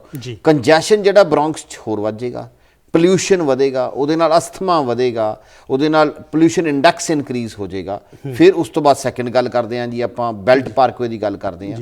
ਸੰਜੀਵ ਜੀ, ਹਾਂਜੀ ਕਾਲ ਡ੍ਰੌਪ ਹੋ ਗਈ ਹੈ, ਤੁਸੀਂ ਦੱਸੋ ਜੀ। ਬੈਲਟ ਪਾਰਕਵੇ ਦੀ ਗੱਲ ਕਰਦੇ ਹਾਂ ਜੀ। ਜਦੋਂ ਆਪਾਂ ਬੈਲਟ ਪਾਰਕਵੇ ਤੇ ਕੰਜੈਸ਼ਨ ਇਨਕਰੀਜ਼ ਹੋ ਜਾਏਗਾ। ਜਦੋਂ ਤੁਸੀਂ ਬੈਲਟ ਪਾਰਕਵੇ ਤੇ ਤੁਹਾਡੇ ਕੋਲੇ ਕੋਈ ਆਪਸ਼ਨ ਨਹੀਂ, ਤੁਸੀਂ ਕਿਸੇ ਪਾਸੇ ਨਹੀਂ ਜਾ ਸਕਦੇ if you are travelling towards the Arizona bridge, ਤੇ ਸਾਰਾ ਬਰੁਕਲਿਨ ਇਫੈਕਟ ਹੋਏਗਾ, ਸਾਰਾ ਕੁਈਨਜ਼ ਇਫੈਕਟ ਹੋਏਗਾ। It is not a appropriate thing to put the congestion price. ਇਹ ਇੱਕ ਪੋਰਸ਼ਨ ਹੈ। ਸੈਕੰਡ ਪੋਰਸ਼ਨ ਆਫ ਇਟ, ਜੇ ਅਸੀਂ ਬਿਲੋ 60th ਸਟਰੀਟ ਜਾਂਦੇ ਆ, ਸਾਡੇ ਕੋਲੇ ਸਾਨੂੰ ਪਤਾ $35 ਪੇ ਕਰਨੇ ਨੇ। ਠੀਕ ਹੈ ਜੀ। ਹੁਣ ਵੀ are trying to avoid to ਗੋ। ਠੀਕ ਹੈ, ਟੈਕਸੀ ਕੈਬਸ ਜਾਣਗੀਆਂ, ਉਹਨਾਂ ਕੋਲੇ ਡੇ ਦਾ ਪਰਮਿਟ ਬਣ ਗਿਆ ਨਾ, ਇੱਕ ਵਾਰੀ ਤੁਸੀਂ ਲੰਘ ਗਏ ਤਾਂ ਡੇ ਦਾ ਪਰਮਿਟ ਹੋ ਗਿਆ ਤੁਹਾਡੇ ਕੋਲੇ, ਤੁਸੀਂ ਆ ਜਾ ਸਕਦੇ ਹੋ। ਪਰ as a local people, local resident, we are going to avoid to go below 60th street. ਜਿਹੜਾ ਸਮਾਲ ਬਿਜ਼ਨਸ ਹੈ ਉਹਨੂੰ ਇਫੈਕਟ ਹੋਏਗਾ ਜੀ। ਤੁਹਾਡੇ ਕੋਲੇ ਕੋਈ ਪਾਰਕਿੰਗ ਦੀ ਸਪੇਸ ਨਹੀਂ ਹੈਗੀ ਅਪ ਟਾਊਨ ਦੇ ਵਿੱਚ, so it is going to be increase the congestion on above 60th street. ਜੇ ਅਸੀਂ ਸੈਂਟਰ ਪਾਰਕ ਦੀ ਗੱਲ ਕਰਦੇ ਹਾਂ, ਸੈਂਟਰ ਪਾਰਕ ਵੈਸਟ ਦੀ ਗੱਲ ਕਰਦੇ, ਸੈਂਟਰ ਪਾਰਕ ਸਾਊਥ ਦੀ ਗੱਲ ਕਰਦੇ ਹਾਂ, ਉਸ ਤੋਂ ਉੱਪਰ ਕੰਜੈਸ਼ਨ ਇਨਕਰੀਜ਼ ਹੋ ਜਾਏਗਾ। ਜੀ ਜੀ ਜੀ ਤੁਹਾਡੇ ਕੋਲੇ ਬਹੁਤ ਸਾਰੀਆਂ ਐਸੀਆਂ ਚੀਜ਼ਾਂ ਨੇ, it's not one thing, it's a replica effect to the rest of the stuff. So we need to make sure it has to be proper taking care. ਸਾਡੇ ਵਿਊਜ਼ ਨੂੰ ਸਭ ਤੋਂ ਜਿਹੜੀ ਜ਼ਰੂਰੀ ਗੱਲ ਮੈਂ ਕਹਿਣਾ ਚਾਹੁੰਦਾ ਇਹ ਸੰਜੀਵ ਦੀ ਗੱਲ ਸੁਣ ਕੇ ਕਿ ਇਹ ਤੁਸੀਂ ਵੇਖਿਆ ਹੈ, ਇਹ ਸਾਡੇ ਲੋਕਲ ਇਸ਼ੂਜ਼ ਹਨ। ਜਿਹੜੀ ਪ੍ਰੈਜ਼ੀਡੈਂਸ਼ੀਅਲ ਇਲੈਕਸ਼ਨ ਹੁੰਦੀ ਹੈ 4 ਸਾਲਾਂ ਬਾਅਦ ਉਸਦੇ ਤੁਸੀਂ ਵੋਟ ਪਾਉਂਦੇ ਹੋ, ਬਹੁਤ ਅੱਛੀ ਗੱਲ ਹੈ, ਬਟ ਇਹ ਜਿਹੜੇ ਲੋਕਲ ਇਸ਼ੂਜ਼ ਹਨ ਇਹ ਸਾਨੂੰ ਜ਼ਿਆਦਾ ਇਮੀਡੀਏਟਲੀ ਇਫੈਕਟ ਕਰਦੇ ਹਨ ਔਰ ਇਸ ਦੇ ਵਿੱਚ ਸਾਨੂੰ ਰਿਪਰੈਜ਼ੈਂਟੇਸ਼ਨ ਚਾਹੀਦੀ ਹੈ। ਕਾਲਰ ਦੀ ਅਸੀਂ ਕਾਲ ਲੈਂਦੇ ਆ। ਹਾਂਜੀ, ਸਤਿ ਸ਼੍ਰੀ ਅਕਾਲ ਜੀ, ਕੌਣ ਬੋਲ ਰਹੇ ਹੋ ਜੀ? धनराज। हेलो, हाँ जी, की कहना चाहोगे? हेलो, मैं हिंदी में बोलता हूँ। हाँ जी, हिंदी में, आप हिंदी में बात कर सकते हैं नायडू साहब। आप बताएं क्या कहना चाहेंगे? Yeah, I want to know about healthcare and whether you're going to allow for universal healthcare. Naidu साहब, thanks for your call. Jindal ਜੀ, ਇੱਕ ਕਾਲਰ ਸੀਗੇ ਸਾਡੇ ਮਿਸਟਰ ਨਾਇਡੂ, ਉਹ ਹੈਲਥ ਕੇਅਰ ਦੇ ਬਾਰੇ ਜਾਨਣਾ ਚਾਹ ਰਹੇ ਨੇ ਕਿ ਤੁਸੀਂ ਉਸ ਦੇ ਵਿੱਚ ਕੀ ਕਰਨਾ ਚਾਹ ਰਹੇ ਹੋ। ਜੇ ਯੂਨੀਵਰਸਲ ਹੈਲਥ ਕੇਅਰ ਦੀ ਗੱਲ ਹੈ, ਕਿਆ ਤੁਸੀਂ ਉਸ ਨੂੰ ਸਪੋਰਟ ਕਰਦੇ ਹੋ? ਕਈ ਚੀਜ਼ਾਂ ਨੇ ਜੀ। ਜਦੋਂ ਅਸੀਂ ਹੈਲਥ ਕੇਅਰ ਦੀ ਗੱਲ ਕਰਦੇ ਹਾਂ ਨਾ, ਤਾਂ ਸਾਨੂੰ ਇੱਕ ਚੀਜ਼ ਬੜੀ ਕਲੀਅਰਲੀ ਸਮਝ ਲੈਣੀ ਚਾਹੀਦੀ ਹੈ ਕਿ ਨੋ ਫੈਮਿਲੀ ਲੈਫਟ ਬਿਹਾਈਂਡ। ਜੀ ਜੀ ਜੀ। ਮੈਂ ਹੈਲੋ, हाँ जी, सत श्री अकाल जी, कौन बोल रहे हो जी? हेलो, हाँ जी, सत श्री अकाल जी, मैं परमजीत बोल रही है हाँ जी, सत श्री अकाल परमजीत जी, की कहना चाहोगे? हाँ जी, ਹੁਣੇ ਗੱਲ ਕਰ ਰਹੇ ਸੀ ਐਬੋਰਸ਼ਨ ਦੀ, ਤੇ ਮੈਂ ਗੱਲ ਕਰਨੀ ਚਾਹੁੰਦੀ ਹਾਂ ਕਿ ਜਿਹੜੇ ਸਾਡੇ ਦੇਸੀ ਲੋਕੀ ਹੈਗੇ ਨੇ ਨਾ, ਉਹ ਕੁੜੀਆਂ ਕਢਾ ਦਿੰਦੇ ਨੇ ਤੇ ਮੁੰਡੇ ਰੱਖ ਲੈਂਦੇ ਨੇ ਜੀ। ਮਤਲਬ ਕਿ ਜਿਹੜੇ ਐਬੋਰਸ਼ਨ ਬੈਨ ਕਰੂਗੇ ਨਾ, ਤੇ ਸਾਰੇ ਤੋਂ ਜ਼ਿਆਦਾ ਤਾਂ ਉਹਨਾਂ ਨੂੰ ਤਕਲੀਫ ਹੋਣੀ ਹੈ ਕਿ ਉਹ ਕੁੜੀਆਂ ਕਿੱਥੇ ਜਾ ਕੇ ਕਢਾਊਗੇ। ਜੀ, ਬਹੁਤ ਇਹ ਸ਼ਰਮ ਦਾ ਵਿਸ਼ਾ ਹੈਗਾ, ਬਹੁਤ ਜ਼ਿਆਦਾ ਸ਼ਰਮ ਦਾ ਵਿਸ਼ਾ ਹੈਗਾ ਕਿ ਇਹ ਐਬੋਰਸ਼ਨ ਕਿਸੇ ਨੂੰ ਵੀ ਨਹੀਂ ਕਰਾਉਣਾ ਚਾਹੀਦਾ ਹੈਗਾ ਅਨਲੈਸ ਕਿ ਮੈਡੀਕਲੀ ਨੈਸੈਸਰੀ ਹੋਵੇ। ਜੀ ਜੀ ਜੀ। ਹਾਂਜੀ, ਅਨਲੈਸ ਕਿ ਮਾਂ ਦੀ ਜਾਨ ਨੂੰ ਖਤਰਾ ਹੋਵੇ ਤੇ ਮਤਲਬ ਕਦੀ ਵੀ ਐਬੋਰਸ਼ਨ ਨਹੀਂ ਕਰਾਉਣਾ ਚਾਹੀਦਾ ਹੈਗਾ। ਅਸੀਂ ਤੇ ਰੱਬ ਕੋਲੋਂ ਡਰ ਕੇ ਗੱਲ ਕਰਦੇ ਹੈਗੇ ਆ, ਤੇ ਮਤਲਬ ਕਿ ਲੋਕੀ ਜਿਹੜੇ ਹੈਗੇ ਨੇ ਉਹ ਕੀ ਕਰਦੇ ਨੇ, ਕੁੜੀਆਂ ਕਢਾ ਦਿੰਦੇ ਨੇ ਤੇ ਮੁੰਡੇ ਰੱਖ ਲੈਂਦੇ ਨੇ। ਨਹੀਂ ਭੈਣ ਜੀ, ਇਹ ਕੁਛ ਹੁੰਦਾ ਪਿਆ ਦੁਨੀਆ ਦੇ ਵਿੱਚ, ਇਹ ਅਸਲੀਅਤ ਹੈਗੀ ਆ। ਅਸਲੀਅਤ ਦੇ ਉੱਤੇ ਕੋਈ ਗੱਲ ਨਹੀਂ ਕਰਦਾ ਹੈਗਾ। ਭੈਣ ਜੀ ਬਿਲਕੁਲ, ਭੈਣ ਜੀ ਮੈਂ ਤੁਹਾਡੇ ਨਾਲ 101% ਸਹਿਮਤ ਹਾਂ ਜੀ ਇਸ ਗੱਲ ਨੂੰ ਲੈ ਕੇ। ਮੇਰਾ ਪਰਪਸ ਜਿਹੜਾ ਗੱਲ ਕਰਨ ਦਾ ਹੈਗਾ ਸੀਗਾ ਜੀ, ਉਹ ਇਹ ਹੈਗਾ ਕਿ ਜਿਹੜਾ ਵੂਮਨ ਹੈਗੀ ਹੈ ਤੇ ਉਹਦਾ ਡਾਕਟਰ ਹੈਗਾ, ਜੇ ਮੈਡੀਕਲ ਰੀਜ਼ਨਸ ਕਰਕੇ ਅਲਾਉ ਹੋਣਾ ਚਾਹੀਦਾ ਤਾਂ ਉਹ ਬਿਲਕੁਲ ਅਲਾਉ ਹੋਣਾ ਚਾਹੀਦਾ। ਇਹ ਡਿਸੀਜਨ ਹੈ ਜਿਹੜਾ, ਇਹ ਵੂਮਨ ਤੇ ਉਹਦੇ ਡਾਕਟਰ, ਉਹਦੇ ਫਿਜ਼ੀਸ਼ੀਅਨ ਦਾ ਹੋਣਾ ਚਾਹੀਦਾ। That is exactly I am talking about ਜੀ। ਹਾਂਜੀ, ਉਹ ਤੇ ਤੁਹਾਡੀ ਗੱਲ ਬਿਲਕੁਲ ਸਹੀ ਹੈਗੀ ਆ ਕਿ ਮਤਲਬ ਕਿ ਜਿਹੜਾ ਵੂਮਨ ਦਾ ਆਪਣਾ ਰਾਈਟ ਹੋਣਾ ਚਾਹੀਦਾ ਹੈਗਾ ਆ, ਉਹ ਤੁਹਾਡੀ ਗੱਲ ਬਿਲਕੁਲ ਸਹੀ ਹੈਗੀ ਆ। ਉਹਦੇ ਨਾਲ ਜਦੋਂ ਹੁਣ ਐਬੋਰਸ਼ਨ ਬੈਨ ਕਰਦੇ ਨੇ ਤੇ ਉਹ ਸੁਸਾਇਟੀ ਦੇ ਵਿੱਚ ਬਹੁਤ ਤਰ੍ਹਾਂ ਦੇ ਜਿਹੜੇ ਚੇਂਜਸ ਲੈ ਕੇ ਆਉਂਦੇ ਨੇ ਕਿ ਅਸੀਂ ਕਿਸ ਤਰ੍ਹਾਂ ਦੀ ਡੇਟਿੰਗ ਕਰਦੇ ਹੈਗੇ, ਅਸੀਂ ਕਿਸ ਤਰ੍ਹਾਂ ਦੀ ਰਿਲੇਸ਼ਨਸ਼ਿਪ ਰੱਖਦੇ ਹੈਗੇ ਲਾਈਫ ਦੇ ਵਿੱਚ, ਕਿ ਅਸੀਂ ਕੋਈ ਰਿਲੇਸ਼ਨਸ਼ਿਪ ਪ੍ਰੋਲੋਂਗ ਕਰਨਾ ਚਾਹੁੰਦੇ ਹਾਂ, ਅਸੀਂ ਛੋਟਾ ਰਿਸ਼ਤਾ ਰੱਖਣਾ ਚਾਹੁੰਦੇ ਹਾਂ, ਤੁਸੀਂ ਕਿਸ ਤਰ੍ਹਾਂ ਦੇ ਰਿਸ਼ਤੇ ਰੱਖਣੇ ਚਾਹੁੰਦੇ ਹੋ ਲਾਈਫ ਦੇ ਵਿੱਚ। ਮਤਲਬ ਕਿ ਉਸ ਚੀਜ਼ ਦੇ ਉੱਤੇ ਡਿਪੈਂਡ ਕਰਦਾ ਹੈਗਾ, ਸਾਡੀ ਸੁਸਾਇਟੀ ਨੂੰ ਇਫੈਕਟ ਕਰਦਾ ਹੈਗਾ ਕਿ ਜਿਹੜੇ, ਕਿਉਂਕਿ ਅਸੀਂ ਪੰਜਾਬੀ ਲੋਕ ਹੈਗੇ ਆ, ਸਾਡਾ ਸਮਾਜ ਹੋਰ ਹਿਸਾਬ ਦਾ ਹੈਗਾ ਆ। ਸਾਡੇ ਲੋਕਾਂ ਦੇ ਵਿੱਚ ਇੰਜ ਨਹੀਂ ਹੁੰਦਾ ਹੈਗਾ ਕਿ ਤੁਸੀਂ ਮਤਲਬ ਕਿ 6 ਮਹੀਨੇ ਕਿਸੇ ਹੋਰ ਦੇ ਨਾਲ ਵਿਆਹ ਕਰਕੇ ਰਹਿ ਲਓ, ਸਾਲ ਕਿਸੇ ਹੋਰ ਦੇ ਨਾਲ ਵਿਆਹ ਕਰਕੇ ਰਹਿ ਲਓ। ਸਾਡੇ ਇੱਕ ਵਿਆਹ ਨਿਭ ਜਾਵੇ ਸਾਰੀ ਜ਼ਿੰਦਗੀ, ਉਹੀ ਬਹੁਤ ਮੰਨਿਆ ਜਾਂਦਾ ਹੈਗਾ। ਭੈਣ ਜੀ ਮੈਂ ਤੁਹਾਡੀ ਇਸੇ ਗੱਲ ਨੂੰ ਕੰਟੀਨਿਊ ਕਰਦਾ। ਸੌਰੀ ਮੈਂ ਜੇ ਤੁਹਾਨੂੰ ਕੁਐਸਚਨ 'ਚ ਟੋਕਿਆ, ਪਰ ਮੈਂ ਤੁਹਾਡੀ ਇਸੇ ਗੱਲ ਨੂੰ ਕੰਟੀਨਿਊ ਕਰਦਾ। ਜਿਹੜਾ ਡਾਈਵੋਰਸ ਸ਼ਬਦ ਹੈ ਨਾ ਜੀ, ਉਹਦਾ ਪੰਜਾਬੀ 'ਚ ਕੋਈ ਤਰਜਮਾ ਨਹੀਂ। ਹਾਂਜੀ, ਠੀਕ ਹੈ। ਸੋ ਨਾ ਹੀ ਉਹਦਾ ਹਿੰਦੀ 'ਚ ਤਰਜਮਾ ਹੈ ਕੋਈ, ਤੇ ਨਾ ਹੀ ਉਹਦਾ ਕੋਈ ਉਰਦੂ 'ਚ ਤਰਜਮਾ ਹੈ। ਇਹਦਾ ਗੱਲ ਕਹਿਣ ਦਾ ਪਰਪਸ ਇਹ ਹੈ ਜੀ ਮੇਰਾ। ਭੈਣ ਜੀ ਇੱਕ ਬ੍ਰੇਕ ਦਾ ਸਮਾਂ ਹੋ ਰਿਹਾ ਹੈ, ਮੈਂ ਤੁਹਾਨੂੰ ਹੋਲਡ ਤੇ ਪਾਉਂਦਾ। ਆਪਾਂ ਬ੍ਰੇਕ ਦੇ ਬਾਅਦ ਇਹ ਗੱਲ ਜਾਰੀ ਰੱਖਾਂਗੇ। ਤੁਸੀਂ ਵੇਖਦੇ ਰਹੋ ਅੱਜ ਦਾ ਮੁੱਦਾ। ਅੱਜ ਦਾ ਮੁੱਦਾ ਪ੍ਰੋਗਰਾਮ ਵਿੱਚ ਤੁਹਾਡਾ ਫਿਰ ਤੋਂ ਸਵਾਗਤ ਹੈ। ਮੈਂ ਤੁਹਾਡਾ ਹੋਸਟ ਹਰਜੋਤ ਸਿੰਘ। ਬ੍ਰੇਕ ਤੇ ਜਾਣ ਤੋਂ ਪਹਿਲਾਂ ਅਸੀਂ ਗੱਲ ਕਰ ਰਹੇ ਸੀਗੇ ਕਾਲਰ ਪਰਮਜੀਤ ਕੌਰ ਜੀ ਨਾਲ।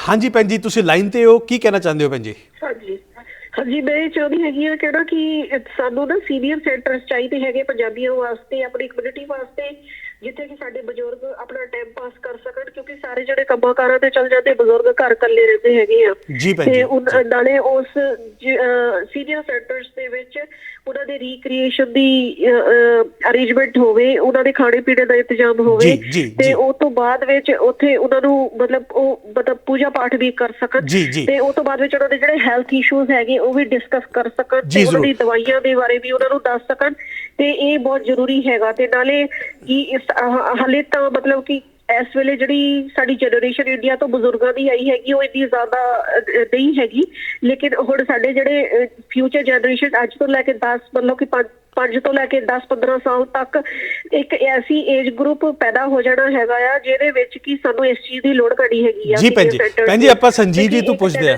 ਜਿਹੜੀ ਇੱਕ ਏਜ ਦੀ ਜਿਹੜੀ ਗਰੁੱਪਸ ਇਕੱਠੇ ਹੋ ਜਾਣੇ ਹੈਗੇ ਆ। ਬਿਲਕੁਲ ਠੀਕ ਹੈ, ਠੀਕ ਹੈ। ਸੰਜੀਵ ਜੀ ਕੀ ਕਹਿਣਾ ਚਾਹੋਗੇ ਪਰਮਜੀਤ ਜੀ ਨੂੰ? ਕਿਹਾ ਬਹੁਤ ਵਧੀਆ ਗੱਲ ਕੀਤੀ ਆ ਉਹਨਾਂ ਨੇ। ਸਿਰਫ ਕੱਲਾ ਸੀਨੀਅਰ ਸੈਂਟਰ ਨਹੀਂ ਜੀ, ਸਾਡਾ ਚਾਰਟਰ ਸਕੂਲ ਵੀ ਹੋਣਾ ਚਾਹੀਦਾ ਹੈ ਜੀ, ਕਿਉਂਕਿ ਜਦੋਂ ਤੱਕ ਅਸੀਂ ਆਪਣੀ ਲੈਂਗੁਏਜ ਨੂੰ ਸੰਭਾਲ ਕੇ ਨਹੀਂ ਰੱਖਾਂਗੇ ਨਾ, ਜਦੋਂ ਤੱਕ ਅਸੀਂ ਆਪਣੇ ਬਜ਼ੁਰਗਾਂ ਨੂੰ ਸੰਭਾਲ ਕੇ ਨਹੀਂ ਰੱਖਾਂਗੇ, ਉਦੋਂ ਤੱਕ ਅਸੀਂ ਕਿਸੇ ਪਾਸੇ ਵੀ ਨਹੀਂ ਜਾ ਸਕਦੇ ਜੀ। ਉਹਦਾ ਕਾਰਨ ਹੈ ਜੀ ਐਟ ਪ੍ਰੈਜ਼ੈਂਟ ਵੀ ਸਾਡੇ ਸੋਸ਼ਲ ਡੇ ਕੇਅਰ ਸੈਂਟਰਸ ਨੇ ਜਿਹੜੇ ਉਹ ਬਹੁਤ ਨੇ, ਪਰ ਲੈਕ ਆਫ ਐਮਪਾਵਰਮੈਂਟ ਜਾਂ lack of bridging between the government and the public ਅਸੀਂ ਸਫਰ ਕਰਦੇ ਹਾਂ। At present we services available ਨੇ ਬਜ਼ੁਰਗਾਂ ਵਾਸਤੇ। ਤੁਸੀਂ ਇਹ ਕਿਸੇ ਹੈਲਥ ਕੇਅਰ ਪ੍ਰੋਫੈਸ਼ਨਲ ਕੋਲੇ ਚਲੇ ਜਾਣ ਜਿਹੜੇ ਹੈਲਥ ਇੰਸ਼ੋਰੈਂਸਿਸ ਵਗੈਰਾ ਕਰਦੇ ਨੇ, ਜਾਂ ਜਿਹੜੇ ਬੰਦੇ ਸੋਸ਼ਲ ਡੇ ਕੇਅਰਸ ਚਲਾ ਰਹੇ ਨੇ, ਜਾਂ ਕਮਿਊਨਿਟੀ ਸੈਂਟਰਸ ਹੈਗੇ ਨੇ, ਉਹਨਾਂ ਤੋਂ ਇਹਨਾਂ ਨੂੰ ਹੈਲਪ ਮਿਲ ਸਕਦੀ ਆ ਜੇ ਇਹ ਚਾਹੁੰਦੇ ਨੇ। ਪਰ ਆਪਾਂ ਨੂੰ ਇੱਕ ਐਸਾ ਹੈਲਥ ਕੇਅਰ ਸਿਸਟਮ ਵੀ ਚਾਹੀਦਾ ਆਪਣੀ ਕਮਿਊਨਿਟੀ ਵਾਸਤੇ, ਜਾਂ ਕਮਿਊਨਿਟੀ ਸੈਂਟਰਸ ਚਾਹੀਦੇ ਨੇ ਡਿਫਰੈਂਟ ਜਗ੍ਹਾ 'ਤੇ ਜਿੱਥੇ ਆਪਣੀ ਕਮਿਊਨਿਟੀ ਹੈਗੀ ਹੈ, ਤਾਂ ਕਿ ਆਪਣੇ ਜਿਹੜੇ ਬਜ਼ੁਰਗ ਨੇ ਉੱਥੇ ਆ ਕੇ ਬੈਠ ਸਕਣ, ਆਪਣੇ ਕਲਚਰ ਬਾਰੇ ਗੱਲ ਕਰ ਸਕਣ, ਆਪਣੀ ਸੱਭਿਅਤਾ ਬਾਰੇ ਗੱਲ ਕਰ ਸਕਣ, ਆਪਣਾ ਪਾਠ ਪੂਜਾ ਕਰ ਸਕਣ। ਇਹ ਸਾਰੀਆਂ ਚੀਜ਼ਾਂ ਦੀ ਜ਼ਰੂਰਤ ਹੈ, ਪਰ ਇਹ ਸਾਰੀਆਂ ਜ਼ਰੂਰਤਾਂ ਉਦੋਂ ਸਾਰੀਆਂ ਠੀਕ ਹੋ ਸਕਦੀਆਂ ਨੇ ਜਦੋਂ ਅਸੀਂ community collective as a whole ਅਸੀਂ ਉਪਰਾਲਾ ਕਰਾਂਗੇ। ਸਰਕਾਰ ਦੇ ਪ੍ਰੋਗਰਾਮਸ ਹੈਗੇ, ਜ਼ਰੂਰੀ ਇਹ ਹੈ ਕਿ ਸਾਡੇ ਰਿਪਰੈਜ਼ੈਂਟੇਟਿਵਸ ਉੱਥੇ ਸਾਹਮਣੇ ਜਾਣ ਔਰ ਉਹ ਜਿਹੜੇ ਪ੍ਰੋਗਰਾਮਸ ਹਨ ਉਹਨਾਂ ਨੂੰ ਕਮਿਊਨਿਟੀ ਤੱਕ ਲੈ ਕੇ ਆਣ। ਸਾਡੇ ਕੋਲ ਇੱਕ ਕਾਲਰ ਹੋਰ ਜੁੜ ਗਏ। ਹਾਂਜੀ, ਸਤਿ ਸ਼੍ਰੀ ਅਕਾਲ ਬਾਜਵਾ ਸਾਹਿਬ। ਹਾਂਜੀ ਸਤਿ ਸ਼੍ਰੀ ਅਕਾਲ। ਹਾਂਜੀ ਬਾਜਵਾ ਸਾਹਿਬ, ਕੀ ਕਹਿਣਾ ਚਾਹੋਗੇ ਬਾਜਵਾ ਸਾਹਿਬ? ਹਾਂ ਜੀ, ਮੈਂ ਤੁਹਾਡੇ ਗੈਸਟ ਨੂੰ ਸੁਣ ਰਿਹਾ ਜੀ। ਅਰੇ ਵਾਕਈ ਜਿਵੇਂ ਤੁਸੀਂ ਇਹ ਸ਼ੋਅ ਸ਼ੁਰੂ ਕੀਤਾ ਸੀ ਵੀ ਇਹ ਇਲੈਕਸ਼ਨ ਬਹੁਤ ਇੰਪੋਰਟੈਂਟ ਹੈ ਜੀ। ਇਹ ਕੰਟਰੀ ਦੀ ਡਾਇਰੈਕਸ਼ਨ, ਈਵਨ ਵਰਲਡ ਦੀ ਡਾਇਰੈਕਸ਼ਨ ਨੂੰ ਬਦਲਣ ਵਾਲੀ ਹੈ ਜੀ। ਜੋ ਇਹਨਾਂ ਨੇ ਸਾਰੀਆਂ ਗੱਲਾਂ ਕਹੀਆਂ ਉਹ ਤਾਂ ਸੈਪਰੇਟ ਰਹੀਆਂ। ਮੇਰਾ ਕੰਸਰਨ ਇਹ ਹੈ ਕਿ ਦੇਖੋ ਕਲਾਈਮੇਟ ਚੇਂਜ ਬਹੁਤ ਬਰਨਿੰਗ ਇਸ਼ੂ ਹੈ ਜੀ। ਗਲੋਬਲ ਕਲਾਈਮੇਟ ਚੇਂਜ ਬਹੁਤ ਬਰਨਿੰਗ ਇਸ਼ੂ ਹੈ। ਜਿਹੜੀ 2015 ਦੀ ਪੈਰਿਸ ਅਕਾਰਡ ਹੋਈ ਸੀ ਜੀ, ਉਹਦੇ ਵਿੱਚ ਜਿਹੜੇ ਟਾਰਗੇਟ ਮਿਥੇ ਗਏ ਸੀ ਬਈ 2050 ਤੱਕ ਗਲੋਬਲ ਟੈਂਪਰੇਚਰ ਇਨਕਰੀਜ਼ ਨੂੰ 1.5 ਡਿਗਰੀ ਤੱਕ ਹੀ ਰੱਖਣਾ ਹੈ, ਉਦੋਂ ਘੱਟ ਹੋ ਜਾਏ ਬਹੁਤ ਅੱਛਾ ਜੀ। ਔਰ ਟਰਨ ਆਫ ਸੈਂਚੁਰੀ 2100 ਤੇ ਉਹ 2 ਤੱਕ ਰਵੇ ਜਾਂ 2 ਤੋਂ ਘੱਟ ਹੋ ਜਾਏ ਜੀ। ਹੁਣ ਦੇਖੋ ਜਦੋਂ ਇਹ ਮੁੱਦਾ ਆਇਆ ਤੇ ਪਹਿਲੀ ਵਾਰੀ ਸਾਡੇ ਰਿਪਬਲਿਕਨ ਪਾਰਟੀ ਜਿੱਤ ਗਈ 2016 ਚ ਜੀ। ਔਰ ਅਸੀਂ 4 ਸਾਲ ਜਿਹੜੇ 16 ਤੋਂ 2020 ਤੱਕ ਉਹ 4 ਸਾਲ ਲੂਜ਼ ਹੋ ਗਏ ਕਿਉਂਕਿ ਅਸੀਂ ਪੁੱਲ ਆਊਟ ਕਰ ਲਿਆ ਆਪਣੇ ਆਪ ਨੂੰ ਪੈਰਿਸ ਅਕਾਰਡ ਚ। ਹੁਣ ਦੇਖੋ ਮੇਰੇ ਵਾਸਤੇ ਇਹ ਬੜਾ ਵੱਡਾ ਇਸ਼ੂ ਹੈ ਇਸ ਵਾਰੀ ਅਗਰ ਜਦੋਂ ਮੈਂ ਵੋਟ ਕਰਨ ਜਾਊਂਗਾ, ਕਿਉਂਕਿ ਜਿਹੜੀ ਹੁਣ ਦੀ ਪ੍ਰੈਜ਼ੈਂਟ ਗਵਰਨਮੈਂਟ ਹੈ ਉਹਨਾਂ ਨੇ ਇੱਕ ਇਨਫਲੇਸ਼ਨ ਰਿਡਕਸ਼ਨ ਐਕਟ ਦੇ ਤਹਿਤ ਇੱਕ ਪ੍ਰੋਜੈਕਸ਼ਨ ਕੀਤੀ ਹੈ ਕੋਈ $375 ਬਿਲੀਅਨ ਕਲੀਨ ਐਨਰਜੀ 'ਚ ਉਹਨਾਂ ਨੇ ਇਨਵੈਸਟ ਕਰਨੇ ਜੀ। ਇਹਦੇ ਨਾਲ ਜਿਹੜੀ 5 ਟਾਈਮ ਸੋਲਰ ਐਨਰਜੀ ਇਨਕਰੀਜ਼ ਹੋਏਗੀ, 2 ਟਾਈਮ ਵਿੰਡ ਐਨਰਜੀ ਹੋਏਗੀ। ਹੁਣ ਇਹ ਜਿਹੜੀਆਂ ਚੀਜ਼ਾਂ ਹੈ ਅਗਰ ਫਰਜ਼ ਕਰੋ ਜਿਹੜਾ ਆਪਣਾ ਕਾਂਗਰਸ ਹੈ ਜਾਂ ਜਿਹੜਾ ਸੈਨੇਟ ਹੈ ਉਹਦਾ ਸਟਰਕਚਰ ਚੇਂਜ ਹੋ ਜਾਂਦਾ ਹੈ ਤਾਂ ਇਹ ਜਿਹੜਾ ਬਿੱਲ ਹੈ ਇਹ ਇੰਨੀ ਵੱਡੀ ਇਨਵੈਸਟਮੈਂਟ ਕੰਟਰੀ ਦੀਆਂ ਡੋਮੈਸਟਿਕ ਇੰਡਸਟਰੀਜ਼ ਨੂੰ ਮਿਲਣੀ ਹੈ ਜਿਨ੍ਹਾਂ ਨੇ ਸੋਲਰ ਤੇ ਐਨਰਜੀ ਇਲੈਕਟ੍ਰੀਕਲ ਵਹੀਕਲ ਬਣਾਉਣੇ ਹੈ, ਜਿਨ੍ਹਾਂ ਨੇ ਸਸਟੇਨੇਬਲ ਕਲੀਨ ਐਨਰਜੀ ਬਣਾਉਣੀ ਹੈ। ਫਿਰ ਜਿਹੜੀਆਂ ਸਾਡੀਆਂ ਡੋਮੈਸਟਿਕ ਇੰਡਸਟਰੀਜ਼ ਹੈ ਔਰ ਉਹਦੇ ਵਿੱਚ ਇਨਕਰੀਜ਼ਡ ਕਲਾਈਮੇਟ ਜਿਹੜੇ ਰਿਸਕ ਹੈ ਉਹ ਦੂਜੇ ਕੰਟਰੀਆਂ ਨੂੰ ਕਹਿਣਾ ਵੀ ਸਾਰੇ ਆਪਣੇ ਡਿਸਕਲੋਜ਼ ਕਰੋ so that we can have a sustainable future. So मैं सब सुनने वालिਆਂ ਨੂੰ ਇਹ ਕਹਿਣਾ, ਅਗਰ ਲੋਕ ਕਿਉਂਕਿ ਵਾਤਾਵਰਣ ਕਿਸੇ ਇੱਕ ਦਾ ਨਹੀਂ ਜੀ, ਵਾਤਾਵਰਣ ਤੇ ਵੈਸੇ ਤਾਂ ਸਾਰਾ ਹਾਊਸ ਸੈਨੇਟ ਇਕੱਠਾ ਹੋਣਾ ਚਾਹੀਦਾ ਹੈ, ਪਰ ਅਗਰ ਨਹੀਂ ਤਾਂ ਜਿਹੜੇ ਲੋਕ ਕੰਸਟੀਚੁਐਂਸੀ 'ਚ ਕਲਾਈਮੇਟ ਨੂੰ ਟਾਪ ਤੇ ਰੱਖਦੇ ਹੈ, ਸੋਸ਼ਲ ਇਸ਼ੂ ਤਾਂ ਹੈ ਹੀ ਹੈ, ਉਹਨਾਂ ਨੂੰ ਵੋਟ ਪਾਉਣਾ ਚਾਹੀਦਾ। ਅੱਜ ਦੇ ਦਿਨ 'ਚ ਡੈਮੋਕ੍ਰੈਟ ਦਾ ਇਹਦੇ ਵਿੱਚ ਜਿਹੜਾ ਰੈਕਟ ਉਹ ਬੈਟਰ ਹੈ। ਸੋ ਮੈਂ ਤੁਹਾਡੇ ਜਿਹੜੇ ਹੈ ਆਪਣੇ ਤੁਹਾਡੇ ਗੈਸਟ ਹੈ ਉਹਨਾਂ ਦੇ ਵਿਊ ਮੈਂ ਸੁਣਨਾ ਚਾਹੁੰਦਾ। ਜ਼ਰੂਰ ਜ਼ਰੂਰ, thank you so much for your call. Sanjeev ji, ਇਹ ਅਸੀਂ ਡਿਫਰੈਂਟ ਇਸ਼ੂਜ਼ ਦੀ ਗੱਲ ਕਰ ਰਹੇ ਹਾਂ ਔਰ ਇੱਕ ਬਹੁਤ ਵੱਡਾ ਅਗੇਨ ਕਹਿੰਦੇ ਕਿ ਕੰਟਰੀਜ਼ ਲੈ ਕੇ ਇਨਫਲੈਕਸ਼ਨ ਪੁਆਇੰਟ ਤੇ ਖੜੀ ਹੈ।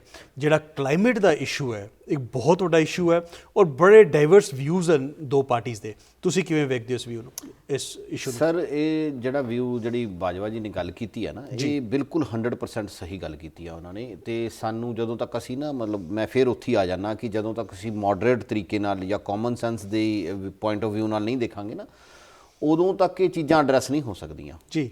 ਕਿਉਂ? ਵਾਈ? ਜੇ ਤੁਸੀਂ ਗੈਸ ਦੀ ਗੱਲ ਕਰਦੇ ਹੋ ਨਾ, ਵਾਈ ਅਸੀਂ ਲੇਟ ਕਿਉਂ ਹੈਗੇ ਆ? ਜਿਹੜੀ ਰੀਨਿਊਏਬਲ એનર્ਜੀ ਹੈਗੀ ਹੈ ਜਾਂ ਜਿਹੜੀ ਕਲੀਨ એનર્ਜੀ ਹੈਗੀ, ਅਸੀਂ ਲੇਟ ਕਿਉਂ ਆ? ਵਾਈ? ਕਾਰਨ ਕੀ ਹੈ? ਅਸੀਂ ਆਇਲ ਨੂੰ ਜ਼ਿਆਦਾ ਤਰਜੀਹ ਕਿਉਂ ਦਿੱਤੀ? ਕਿਉਂਕਿ ਵੱਡੀਆਂ ਕਾਰਪੋਰੇਸ਼ਨਸ ਨੇ ਜਿਹੜੀਆਂ ਉਹ ਆਇਲ ਸੈਕਟਰ ਬੇਸ ਨੂੰ ਲੈ ਕੇ ਅੱਗੇ ਚੱਲ ਰਹੀਆਂ ਨੇ, ਤਾਂ ਕਿ ਉਹ ਨਹੀਂ ਚਾਹੁੰਦੀਆਂ ਸੀ ਇਨ ਦਾ ਸਟਾਰਟਿੰਗ ਕਿ ਅਸੀਂ ਰੀਨਿਊਏਬਲ એનર્ਜੀ ਕਰਨੀ ਚਾਹੀਏ, ਅਸੀਂ ਸੋਲਰ એનર્ਜੀ ਕਰਨੀ ਚਾਹੀਏ, ਅਸੀਂ ਕਲੀਨ એનર્ਜੀ ਕਰਨੀ ਚਾਹੀਏ, ਕਿਉਂਕਿ ਮਨੀ ਸਟੇਕ ਤੇ ਲੱਗੀ ਹੋਈ ਸੀ ਉਹਨਾਂ ਲੋਕਾਂ ਦੀ। ਠੀਕ ਹੈ। ਸੋ ਮੈਂ ਹਮੇਸ਼ਾ ਕਹਿਣਾ ਕਿ ਜਿਹੜਾ ਮਿਲੀਨੀਅਰ ਕਲੱਬ ਹੈ ਨਾ, ਉਹ ਤੋਂ ਸਾਨੂੰ ਥੋੜ੍ਹਾ ਜਿਹਾ ਪਰਹੇਜ਼ ਕਰਕੇ ਆਪਣੀ ਪਬਲਿਕ ਆਵਾਮ ਕਰਨੀ ਸੋਚਣਾ ਚਾਹੀਦਾ। 1% ਅੱਜ ਤੋਂ 10 ਸਾਲ ਪਹਿਲਾਂ ਜੇ ਅਸੀਂ ਸੋਲਰ ਇਲੈਕਟ੍ਰਿਕ ਕਾਰਸ ਦੀ ਗੱਲ ਕਰਦੇ ਹਾਂ ਤਾਂ 1% ਸਾਡੀ ਜਿਹੜੀ ਸੇਲ ਸੀਗੀ ਟੋਟਲ ਨੰਬਰ ਆਫ ਵਹੀਕਲਸ ਦੇ ਪਿੱਛੇ 1% ਸੀ, ਪਰ ਅੱਜ ਅਸੀਂ ਕਰੀਬ 10% ਦੇ ਲਾਗੇ ਤੱਕ ਪਹੁੰਚਣ ਵਾਲੇ ਹੋ ਗਏ ਹਾਂ। ਤੇ ਬਾਈ 2030 ਤੱਕ ਆਲਰੇਡੀ ਨਿਊਯਾਰਕ ਸਟੇਟ ਨੇ ਜਿਹੜਾ ਉਹ ਨਿਊਯਾਰਕ ਸਟੇਟ ਨੇ ਆ ਜਿਹੜਾ ਉਹ ਆਲਰੇਡੀ ਕਹਿਤਾ ਕਿ 2032-30 ਤੋਂ ਬਾਅਦ ਤੁਸੀਂ ਇਹ ਮਤਲਬ ਜਿਹੜੀਆਂ ਕਾਰਸ ਨੇ ਉਹ ਹੋਰ ਪ੍ਰੋਡਿਊਸ ਨਹੀਂ ਕਰ ਸਕਦੇ। ਕੈਲੀਫੋਰਨੀਆ ਸਟੇਟ ਨੇ ਆਲਰੇਡੀ ਕਰ ਦਿੱਤਾ ਹੈ। ਰੀਜ਼ਨ ਕੀ ਹੈ ਕਿ ਸਾਨੂੰ ਇਹ ਸਾਰੀਆਂ ਚੀਜ਼ਾਂ ਟੇਕ ਕੇਅਰ ਕਰਨੀਆਂ ਚਾਹੀਦੀਆਂ ਨੇ। ਫਿਰ on the other end solar energy is also playing a major role. जी, I'm sorry, call drop हो गई। हाँ जी, solar energy is also playing a major role. As I already said that I am an engineer by academic qualification, coming from a town and country planning background. So मैंने एक गल की थी starting of the session ਦੇ ਵਿੱਚ pollution index ਦੀ। ਜੀ, pollution is ਜਦੋਂ ਚਲੋ ਮੈਂ ਇੱਕ ਛੋਟੀ ਜਿਹੀ ਗੱਲ ਤੁਹਾਡੇ ਨਾਲ ਹੋਰ ਸ਼ੇਅਰ ਕਰਦਾ। ਜਦੋਂ ਤੁਸੀਂ ਗੱਡੀ ਡਰਾਈਵ ਕਰ ਰਹੇ ਹੋ ਤੇ ਟ੍ਰੈਫਿਕ ਲੱਗਿਆ ਹੋਇਆ ਹੁੰਦਾ ਹੈ, ਜਦੋਂ ਬੰਪਰ ਟੂ ਬੰਪਰ ਟ੍ਰੈਫਿਕ ਹੋਵੇ ਤਾਂ ਤੁਹਾਨੂੰ all of a sudden you start falling asleep. Why is that so?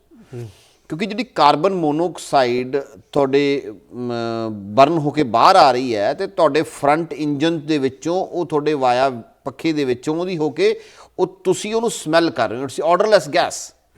ਸੋ ਉਹ ਤੁਹਾਨੂੰ ਫਾਲ ਇਨ ਸਲੀਪ ਚ ਲੈ ਜਾਂਦੀ ਹੈ। ਜੀ, ਠੀਕ ਹੈ। It is very harmful for your lungs, ਜੀ, for your body, for your brain, for your nervous system.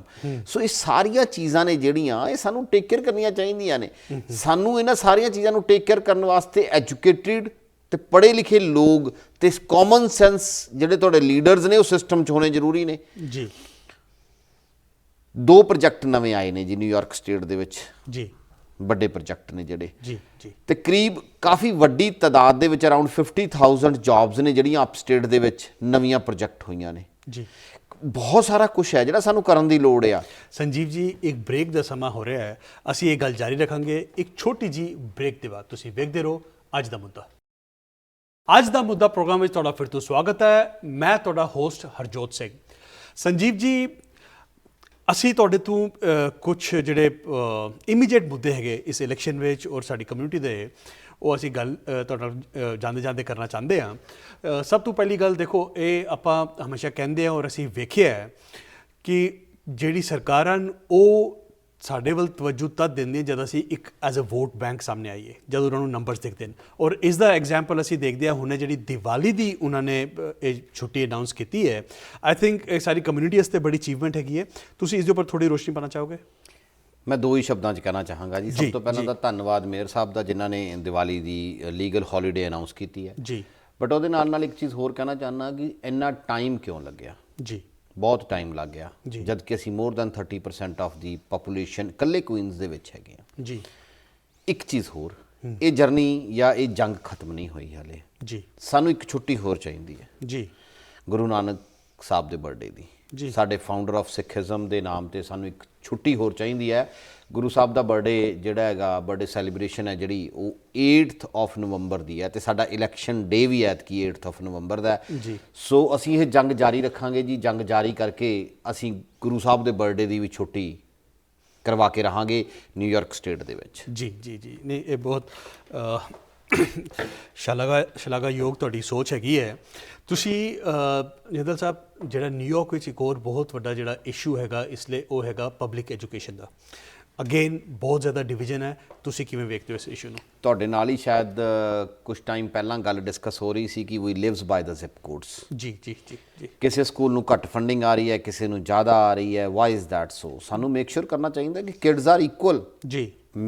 Child is a father of a man, ਜਦੋਂ ਅਸੀਂ ਇਸ ਸੇਇੰਗ ਨੂੰ ਕਹਿੰਦੇ ਆ ਤਾਂ ਸਾਨੂੰ ਪ੍ਰੂਵ ਵੀ ਤਾਂ ਕਰਨਾ ਚਾਹੀਦਾ ਨਾ। ਜੀ। And on the other end ਇੱਕ ਚੀਜ਼ ਸਟੇਟਮੈਂਟ ਅਸੀਂ ਹੋਰ ਦਿੰਦੇ ਆ ਕਿ man is a student up to the and.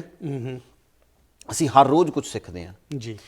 ਸਾਡਾ ਜਿਹੜਾ ਸਕੂਲਿੰਗ ਸਿਸਟਮ ਹੈ, ਅਸੀਂ ਸਕੂਲ ਟੈਕਸਿਸ ਪੇ ਕਰਦੇ ਆ ਜੀ। ਹਰ ਵਾਰੀ, ਪਰ ਉਹ ਸਾਨੂੰ ਵਾਪਸ ਕਿਸ ਫਾਰਮ 'ਚ ਮਿਲ ਰਿਹਾ, ਕੀ ਸਾਨੂੰ ਸਹੀ ਫਾਰਮੈਟ 'ਚ ਵਾਪਸ ਆ ਰਹੇ ਨੇ ਪੈਸੇ? ਜੀ। ਸਾਡੇ ਕੋਲੇ ਗਾਈਡੈਂਸ ਕਾਉਂਸਲਰਸ ਨੇ ਜਿਹੜੇ ਸਕੂਲਾਂ ਦੇ ਵਿੱਚ, ਐਪਰੋਪ੍ਰੀਏਟ ਰੇਸ਼ੋ ਹੈਗੀ ਹੈ ਸਾਡੀ ਸਕੂਲ ਦੇ ਬੱਚਿਆਂ ਨਾਲ ਤੇ ਗਾਈਡੈਂਸ ਕਾਉਂਸਲਰ ਦੇ ਨਾਲ, ਤਾਂ ਕਿ ਜਿਹੜੇ ਸਾਡੇ ਬੱਚੇ ਨੇ ਉਹ ਪ੍ਰੋਪਰ ਕੈਰੀਅਰ ਓਰੀਐਂਟਡ ਹੋ ਸਕਣ। ਮੈਂ ਰੀਸੈਂਟਲੀ ਸਫਰ ਕਰਕੇ ਹਟਿਆ ਇਸ ਤੋਂ। ਮੇਰਾ ਬੇਟਾ ਵੱਡਾ ਇਸ ਰਾਈਟ ਨਾਓ ਇਸ ਟਾਈਮ ਬਿਗਹੈਮਪਟਨ ਯੂਨੀਵਰਸਿਟੀ ਜਾ ਰਿਹਾ ਪੜ੍ਹਨ, ਤੇ ਜਦੋਂ ਅਸੀਂ ਗਾਈਡੈਂਸ ਕਾਉਂਸਲਰ ਦੀ ਗੱਲ ਕਰਦੇ ਸੀ ਤੇ 400 ਸਟੂਡੈਂਟ ਹੈ ਤੇ 2 ਗਾਈਡੈਂਸ ਕਾਉਂਸਲਰ ਨੇ, ਤੇ how we are going to do the ratio, ਕਿੰਨਾ ਕੁ ਟਾਈਮ ਉਹ ਐਪਰੋਪ੍ਰੀਏਟ ਦੇ ਸਕਣਗੇ? ਫਿਰ ਜਿਹੜੇ ਸਾਡੇ ਸਪੋਰਟਸ ਨੇ ਸਕੂਲਸ ਦੇ ਵਿੱਚ, ਉਹਨਾਂ ਵਾਸਤੇ ਪ੍ਰੋਪਰ ਕੋਚ ਹੋਣੇ ਚਾਹੀਦੇ ਨੇ। ਤੇ ਜਦੋਂ ਤੱਕ ਸਾਡੇ ਕੋਲੇ ਪ੍ਰੋਪਰ ਇਨਫਰਾਸਟ੍ਰਕਚਰ ਸਾਨੂੰ ਪ੍ਰੋਵਾਈਡ ਨਹੀਂ ਕੀਤਾ ਜਾਊਗਾ ਸਕੂਲ 'ਚ, ਤੇ ਸਾਡੇ ਬੱਚੇ ਗਰੋ ਕਿੱਦਾਂ ਕਰਨਗੇ? ਸਾਡਾ ਫਿਊਚਰ ਨੇ ਜੀ ਉਹ। ਜੀ ਜੀ ਜੀ ਨਹੀਂ ਸੰਜੀਵ ਜੀ, ਇਹ ਬਹੁਤ ਹੀ ਇੱਕ ਫੰਡਾਮੈਂਟਲ ਇਸ਼ੂ ਹੈ। ਸੰਜੀਵ ਜੀ, ਮੈਂ ਜਾਂਦੇ ਤੁਹਾਡੇ ਤੋਂ ਇੱਕ ਗੱਲ ਮੈਂ ਕਹਾਂ ਕਿ ਵਾਅਦਾ ਲੈਣਾ ਚਾਹਾਂਗਾ, ਜਾਂ ਤੁਸੀਂ ਇਸ ਗੱਲ 'ਤੇ ਸਾਡੇ ਨਾਲ ਕਮਿਟ ਕਰੋ। ਅਸੀਂ ਇਹ ਵੇਖਿਆ, ਜਿਵੇਂ ਤੁਸੀਂ ਸ਼ੁਰੂ ਵਿੱਚ ਗੱਲ ਕੀਤੀ, ਅਸੀਂ ਟਰਾਂਸਪੋਰਟੇਸ਼ਨ ਨੂੰ ਲੈ ਕੇ ਕੋਈ ਲੋਕਲ ਜਿਹੜੀ ਜਦ ਇਸ਼ੂਜ਼ ਹੁੰਦੇ ਨੇ, ਗਵਰਨਮੈਂਟਸ ਇੱਥੇ ਦੀਆਂ ਲੋਕਲ ਕਮਿਊਨਿਟੀਜ਼ ਨੂੰ ਬੁਲਾਉਂਦੀਆਂ ਨੇ, ਉਹ ਗੱਲ ਕਰਦੀਆਂ ਨੇ। ਟਰਾਂਸਪੋਰਟ ਦੇ ਉੱਪਰ ਇੱਕ ਪਹਿਲੇ ਟੈਕਸੀ ਦੇ ਉੱਪਰ ਇੱਕ ਕਮਿਸ਼ਨ ਬਣਿਆ। ਸਾਡੀ ਇੰਨੀ ਕਮਿਊਨਿਟੀ ਟੈਕਸੀ ਬਿਜ਼ਨਸ ਵਿੱਚ ਇਨਵੋਲਵਡ ਹੈਗੀ ਹੈ, ਉਸ ਕਮਿਸ਼ਨ ਵਿੱਚ ਸਾਡੀ ਕੋਈ ਰਿਪਰੈਜ਼ੈਂਟੇਸ਼ਨ ਨਹੀਂ ਸੀਗੀ। ਮੋਸਟ ਆਫ ਦਾ ਜਿਹੜੇ ਅਸੀਂ ਇੱਦਾਂ ਦੇ ਇਸ਼ੂਜ਼ ਦੇਖਦੇ ਹਾਂ, ਉਸ ਦੇ ਵਿੱਚ ਸਾਡੀ ਰਿਪਰੈਜ਼ੈਂਟੇਸ਼ਨ ਹਾਲੇ ਵੀ ਨਹੀਂ ਹੁੰਦੀ। ਕਿਆ ਤੁਹਾਡੇ ਇੱਦਾਂ ਪੋਲੀਟਿਕਸ ਵਿੱਚ ਅੱਗੇ ਆਉਣ ਨਾਲ ਅਸੀਂ ਇਸ ਚੀਜ਼ ਦੀ ਕੋਈ ਫਰਕ ਦੇਖ ਸਕਦੇ ਹਾਂ ਫਿਊਚਰ ਵਿੱਚ? ਤੁਸੀਂ ਦੇਖੋ ਕਿ ਪਿਛਲੇ ਚੰਦ ਕੁ ਸਾਲਾਂ ਤੋਂ 2 ਤੋਂ 3 ਸਾਲਾਂ ਦੇ ਵਿੱਚ ਜਿਹੜੀ ਸਾਡੀ ਕਮਿਊਨਿਟੀ ਦੀ ਇਨਵੋਲਵਮੈਂਟ ਟੂਵਰਡਸ ਦਾ ਪੋਲੀਟੀਕਲ ਸਿਸਟਮ ਹੋਈ ਹੈ, ਬਹੁਤ ਸ਼ਲਾਘਾਯੋਗ ਕਦਮ ਹੈ ਸਾਡੀ ਕਮਿਊਨਿਟੀ ਦਾ। ਸਾਡੀ ਜਿਹੜੀ ਵੋਟਿੰਗ ਰੇਸ਼ੋ ਹੈ ਵਧੀਆ ਹੈ, ਪਰ ਸਾਨੂੰ ਇੱਕ ਚੀਜ਼ ਕਮਿਟ ਕਰਨੀ ਚਾਹੀਦੀ ਹੈ, ਜਿੱਦਾਂ ਅਸੀਂ ਆਪਣਾ ਬੈਕ ਹੋਮ ਪੰਜਾਬ ਜਾਂ ਹਿੰਦੁਸਤਾਨ ਜਾਂ ਸਾਊਥ ਏਸ਼ੀਆ 'ਚ ਕਰਦੇ ਸੀ ਕਿ ਸਾਡੀ ਵੋਟਿੰਗ ਰੇਸ਼ੋ 70 ਤੋਂ 80% ਹੈ। ਸਾਨੂੰ ਆਪਣੇ ਆਪ ਨਾਲ ਇਹ ਵਾਅਦਾ ਕਰਨਾ ਚਾਹੀਦਾ ਹੈ ਕਿ ਮੈਂ ਵੋਟ ਪਾਊਂਗਾ ਤੇ ਮੇਰੇ ਨਾਲ ਜਿਹੜੇ ਮੇਰੇ ਫੈਮਿਲੀ ਮੈਂਬਰ ਨੇ ਉਹ ਵੋਟ ਪਾਣਗੇ। ਸਾਨੂੰ ਜਿਹੜਾ ਡੈਮੋਕ੍ਰੇਸੀ ਹੈ ਨਾ ਜੀ, ਜਾਂ ਵੋਟਿੰਗ ਹੈ, ਸਾਨੂੰ ਵੋਟਿੰਗ ਵਾਲਾ ਡੇ ਹੈ ਨਾ, ਉਹ ਫੈਸਟੀਵਲ ਆਫ ਡੈਮੋਕ੍ਰੇਸੀ ਸੈਲੀਬ੍ਰੇਟ ਕਰਨਾ ਚਾਹੀਦਾ ਹੈ ਕਿ ਅਸੀਂ festival of democracy the part ਹੋਣਾ ਚਾਹੁੰਦੇ ਹਾਂ। ਸਾਨੇ ਇਹ ਫੈਸਟੀਵਲ ਪੂਰੇ ਜੀ ਜਾਨ ਨਾਲ ਮਨਾਉਣਾ ਹੈ, ਤੇ ਜਦੋਂ ਤੱਕ ਅਸੀਂ ਇਸ ਫੈਸਟੀਵਲ ਨੂੰ ਮਨਾਉਣਾ ਨਹੀਂ ਨਾ ਸ਼ੁਰੂ ਕਰਾਂਗੇ, ਉਦੋਂ ਤੱਕ ਸਾਡੇ ਜਿਹੜੇ ਰਾਈਟਸ ਨੇ ਉਹ ਸਟੇਕ ਤੇ ਰਹਿਣਗੇ, ਸਾਡੇ ਇਮੋਸ਼ਨਸ ਸਟੇਕ ਤੇ ਰਹਿਣਗੇ, ਤੇ ਸਾਡੀ ਆਵਾਜ਼ ਕਿਸੇ ਨੇ ਨਹੀਂ ਸੁਣਨੀ। ਅਸੀਂ ਇੱਦਾਂ ਹੀ ਸਫ਼ਰ ਕਰਾਂਗੇ। ਸੋ ਸਾਨੂੰ ਮੇਕ ਸ਼ੋਰ ਕਰਨਾ ਹੈ ਕਿ ਅਸੀਂ ਨਵੰਬਰ 8 ਵਾਲੇ ਦਿਨ ਇੰਨੀ ਵੱਡੀ ਤਾਦਾਦ 'ਚ ਵੋਟਾਂ ਪਾਈਏ ਕਿ ਸਭ ਨੂੰ ਪਤਾ ਲੱਗੇ ਕਿ ਅਸੀਂ ਸਾਊਥ ਏਸ਼ੀਅਨ ਐਗਜ਼ਿਸਟ ਕਰਦੇ ਹਾਂ। So that is only going to happen if we go to the polling station. ਔਰ ਸਾਡੇ ਵਿਊਅਰਸ ਲਈ ਇਹ ਗੱਲ ਸਮਝਣਾ ਬਹੁਤ ਜ਼ਰੂਰੀ ਹੈ ਕਿ ਸੈਂਸਸ ਵਿੱਚ ਤੁਹਾਡੇ ਕਿੰਨੇ ਨੰਬਰ ਹਨ ਉਸ ਨਾਲ ਫਰਕ ਨਹੀਂ ਪੈਂਦਾ। ਤੁਸੀਂ ਟਾਊਨਸ ਵਿੱਚ ਕਿੰਨੀ ਤੁਹਾਡੀ ਪੋਪੂਲੇਸ਼ਨ ਹੈ ਉਸ ਨਾਲ ਫਰਕ ਨਹੀਂ ਪੈਂਦਾ। ਜਦ ਵੀ ਕੋਈ ਵੇਖਦਾ ਹੈ ਉਹ ਵੋਟਿੰਗ ਲਿਸਟ ਦੇਖਦਾ ਹੈ, ਕਿੰਨੀ ਵੋਟਸ ਪਈਆਂ, ਉਸ ਦੇ ਨਾਲ ਉਹ ਆਪਣੇ ਵੋਟਰਸ ਜਿਹੜੇ ਨੇ ਉਹਨਾਂ ਤੱਕ ਪਹੁੰਚਣ ਦੀ ਕੋਸ਼ਿਸ਼ ਕਰਦੇ ਨੇ, ਉਹਨਾਂ ਦਾ ਫੇਵਰ ਜਿੱਤਣ ਦੀ ਕੋਸ਼ਿਸ਼ ਕਰਦੇ ਨੇ। ਔਰ ਆਹੀ ਤਰੀਕਾ ਹੈ, ਅਗਰ ਅਸੀਂ ਆਪਣੇ ਹੱਕਾਂ ਦੀ ਰਾਖੀ ਕਰਨਾ ਚਾਹੁੰਦੇ ਹਾਂ, ਅਗਰ ਅਸੀਂ ਚਾਹੁੰਦੇ ਹਾਂ ਕਿ ਸਾਡੇ ਬੱਚਿਆਂ ਲਈ ਬੈਸਟ ਜੋ ਇੱਕ ਗਵਰਨਮੈਂਟ ਕਰ ਸਕਦੀ ਹੈ ਉਹ ਕਰੇ, ਸਾਡੇ ਨੇਬਰਹੁੱਡਸ ਲਈ best safety, security, education, health, ਹਰ ਚੀਜ਼ ਅਗਰ ਆਪਾਂ ਚਾਹੁੰਦੇ ਆ ਕਿ ਸਾਡੇ ਲਈ ਬੈਸਟ ਹੋਵੇ ਤੇ ਉਸ ਵਾਸਤੇ ਸਾਨੂੰ ਵੱਧ ਤੋਂ ਵੱਧ ਬਾਹਰ ਨਿਕਲ ਕੇ ਵੋਟ ਪਾਣੀ ਪਏਗੀ, ਆਪਣੇ ਜਿਹੜੇ VOTING ਨੰਬਰਸ ਹਨ ਉਹ ਵਧਾਣੇ ਪਾਂਗੇ। ਸੰਜੀਵ ਜੀ, ਸਾਡੇ ਨਾਲ ਅੱਜ ਗੱਲ ਕਰਨ ਦਾ ਬਹੁਤ ਬਹੁਤ ਸ਼ੁਕਰੀਆ। We wish you all the very best. We understand November 8 ਨੂੰ ਤੁਹਾਡੀ ਇਲੈਕਸ਼ਨ ਹੈਗੀ ਹੈ ਜੀ, ਔਰ ਅਕਤੂਬਰ 29 ਨੂੰ अर्ਲੀ VOTING ਸ਼ੁਰੂ ਹੋ ਰਹੀ ਹੈ। अर्ਲੀ VOTING ਅਕਤੂਬਰ 29 ਤੋਂ ਸ਼ੁਰੂ ਹੋ ਜਾਣੀ ਹੈ। ਅਕਤੂਬਰ 29 ਤੋਂ अर्ਲੀ VOTING ਸ਼ੁਰੂ ਹੋ ਰਹੀ ਹੈ। ਤੁਸੀਂ ਜ਼ਰੂਰ ਬਾਹਰ ਆਓ, ਵੋਟ ਪਾਓ ਔਰ ਸੀਟ ਤੇ ਟੇਬਲ ਤੇ ਆਪਣੀ ਸੀਟ ਦਾ ਜਿਹੜਾ ਹੱਕ ਹੈ ਉਹ ਮਨਾਓ। ਅੱਜ ਦਾ ਪ੍ਰੋਗਰਾਮ ਵੇਖਣ ਦਾ ਬਹੁਤ ਬਹੁਤ ਸ਼ੁਕਰੀਆ ਸੰਜੀਵ ਜੀ, ਬਹੁਤ ਬਹੁਤ ਸ਼ੁਕਰੀਆ। ਸਤਿ ਸ਼੍ਰੀ ਅਕਾਲ। ਸਤਿ ਸ਼੍ਰੀ ਅਕਾਲ ਜੀ ਸਾਰਿਆਂ ਨੂੰ।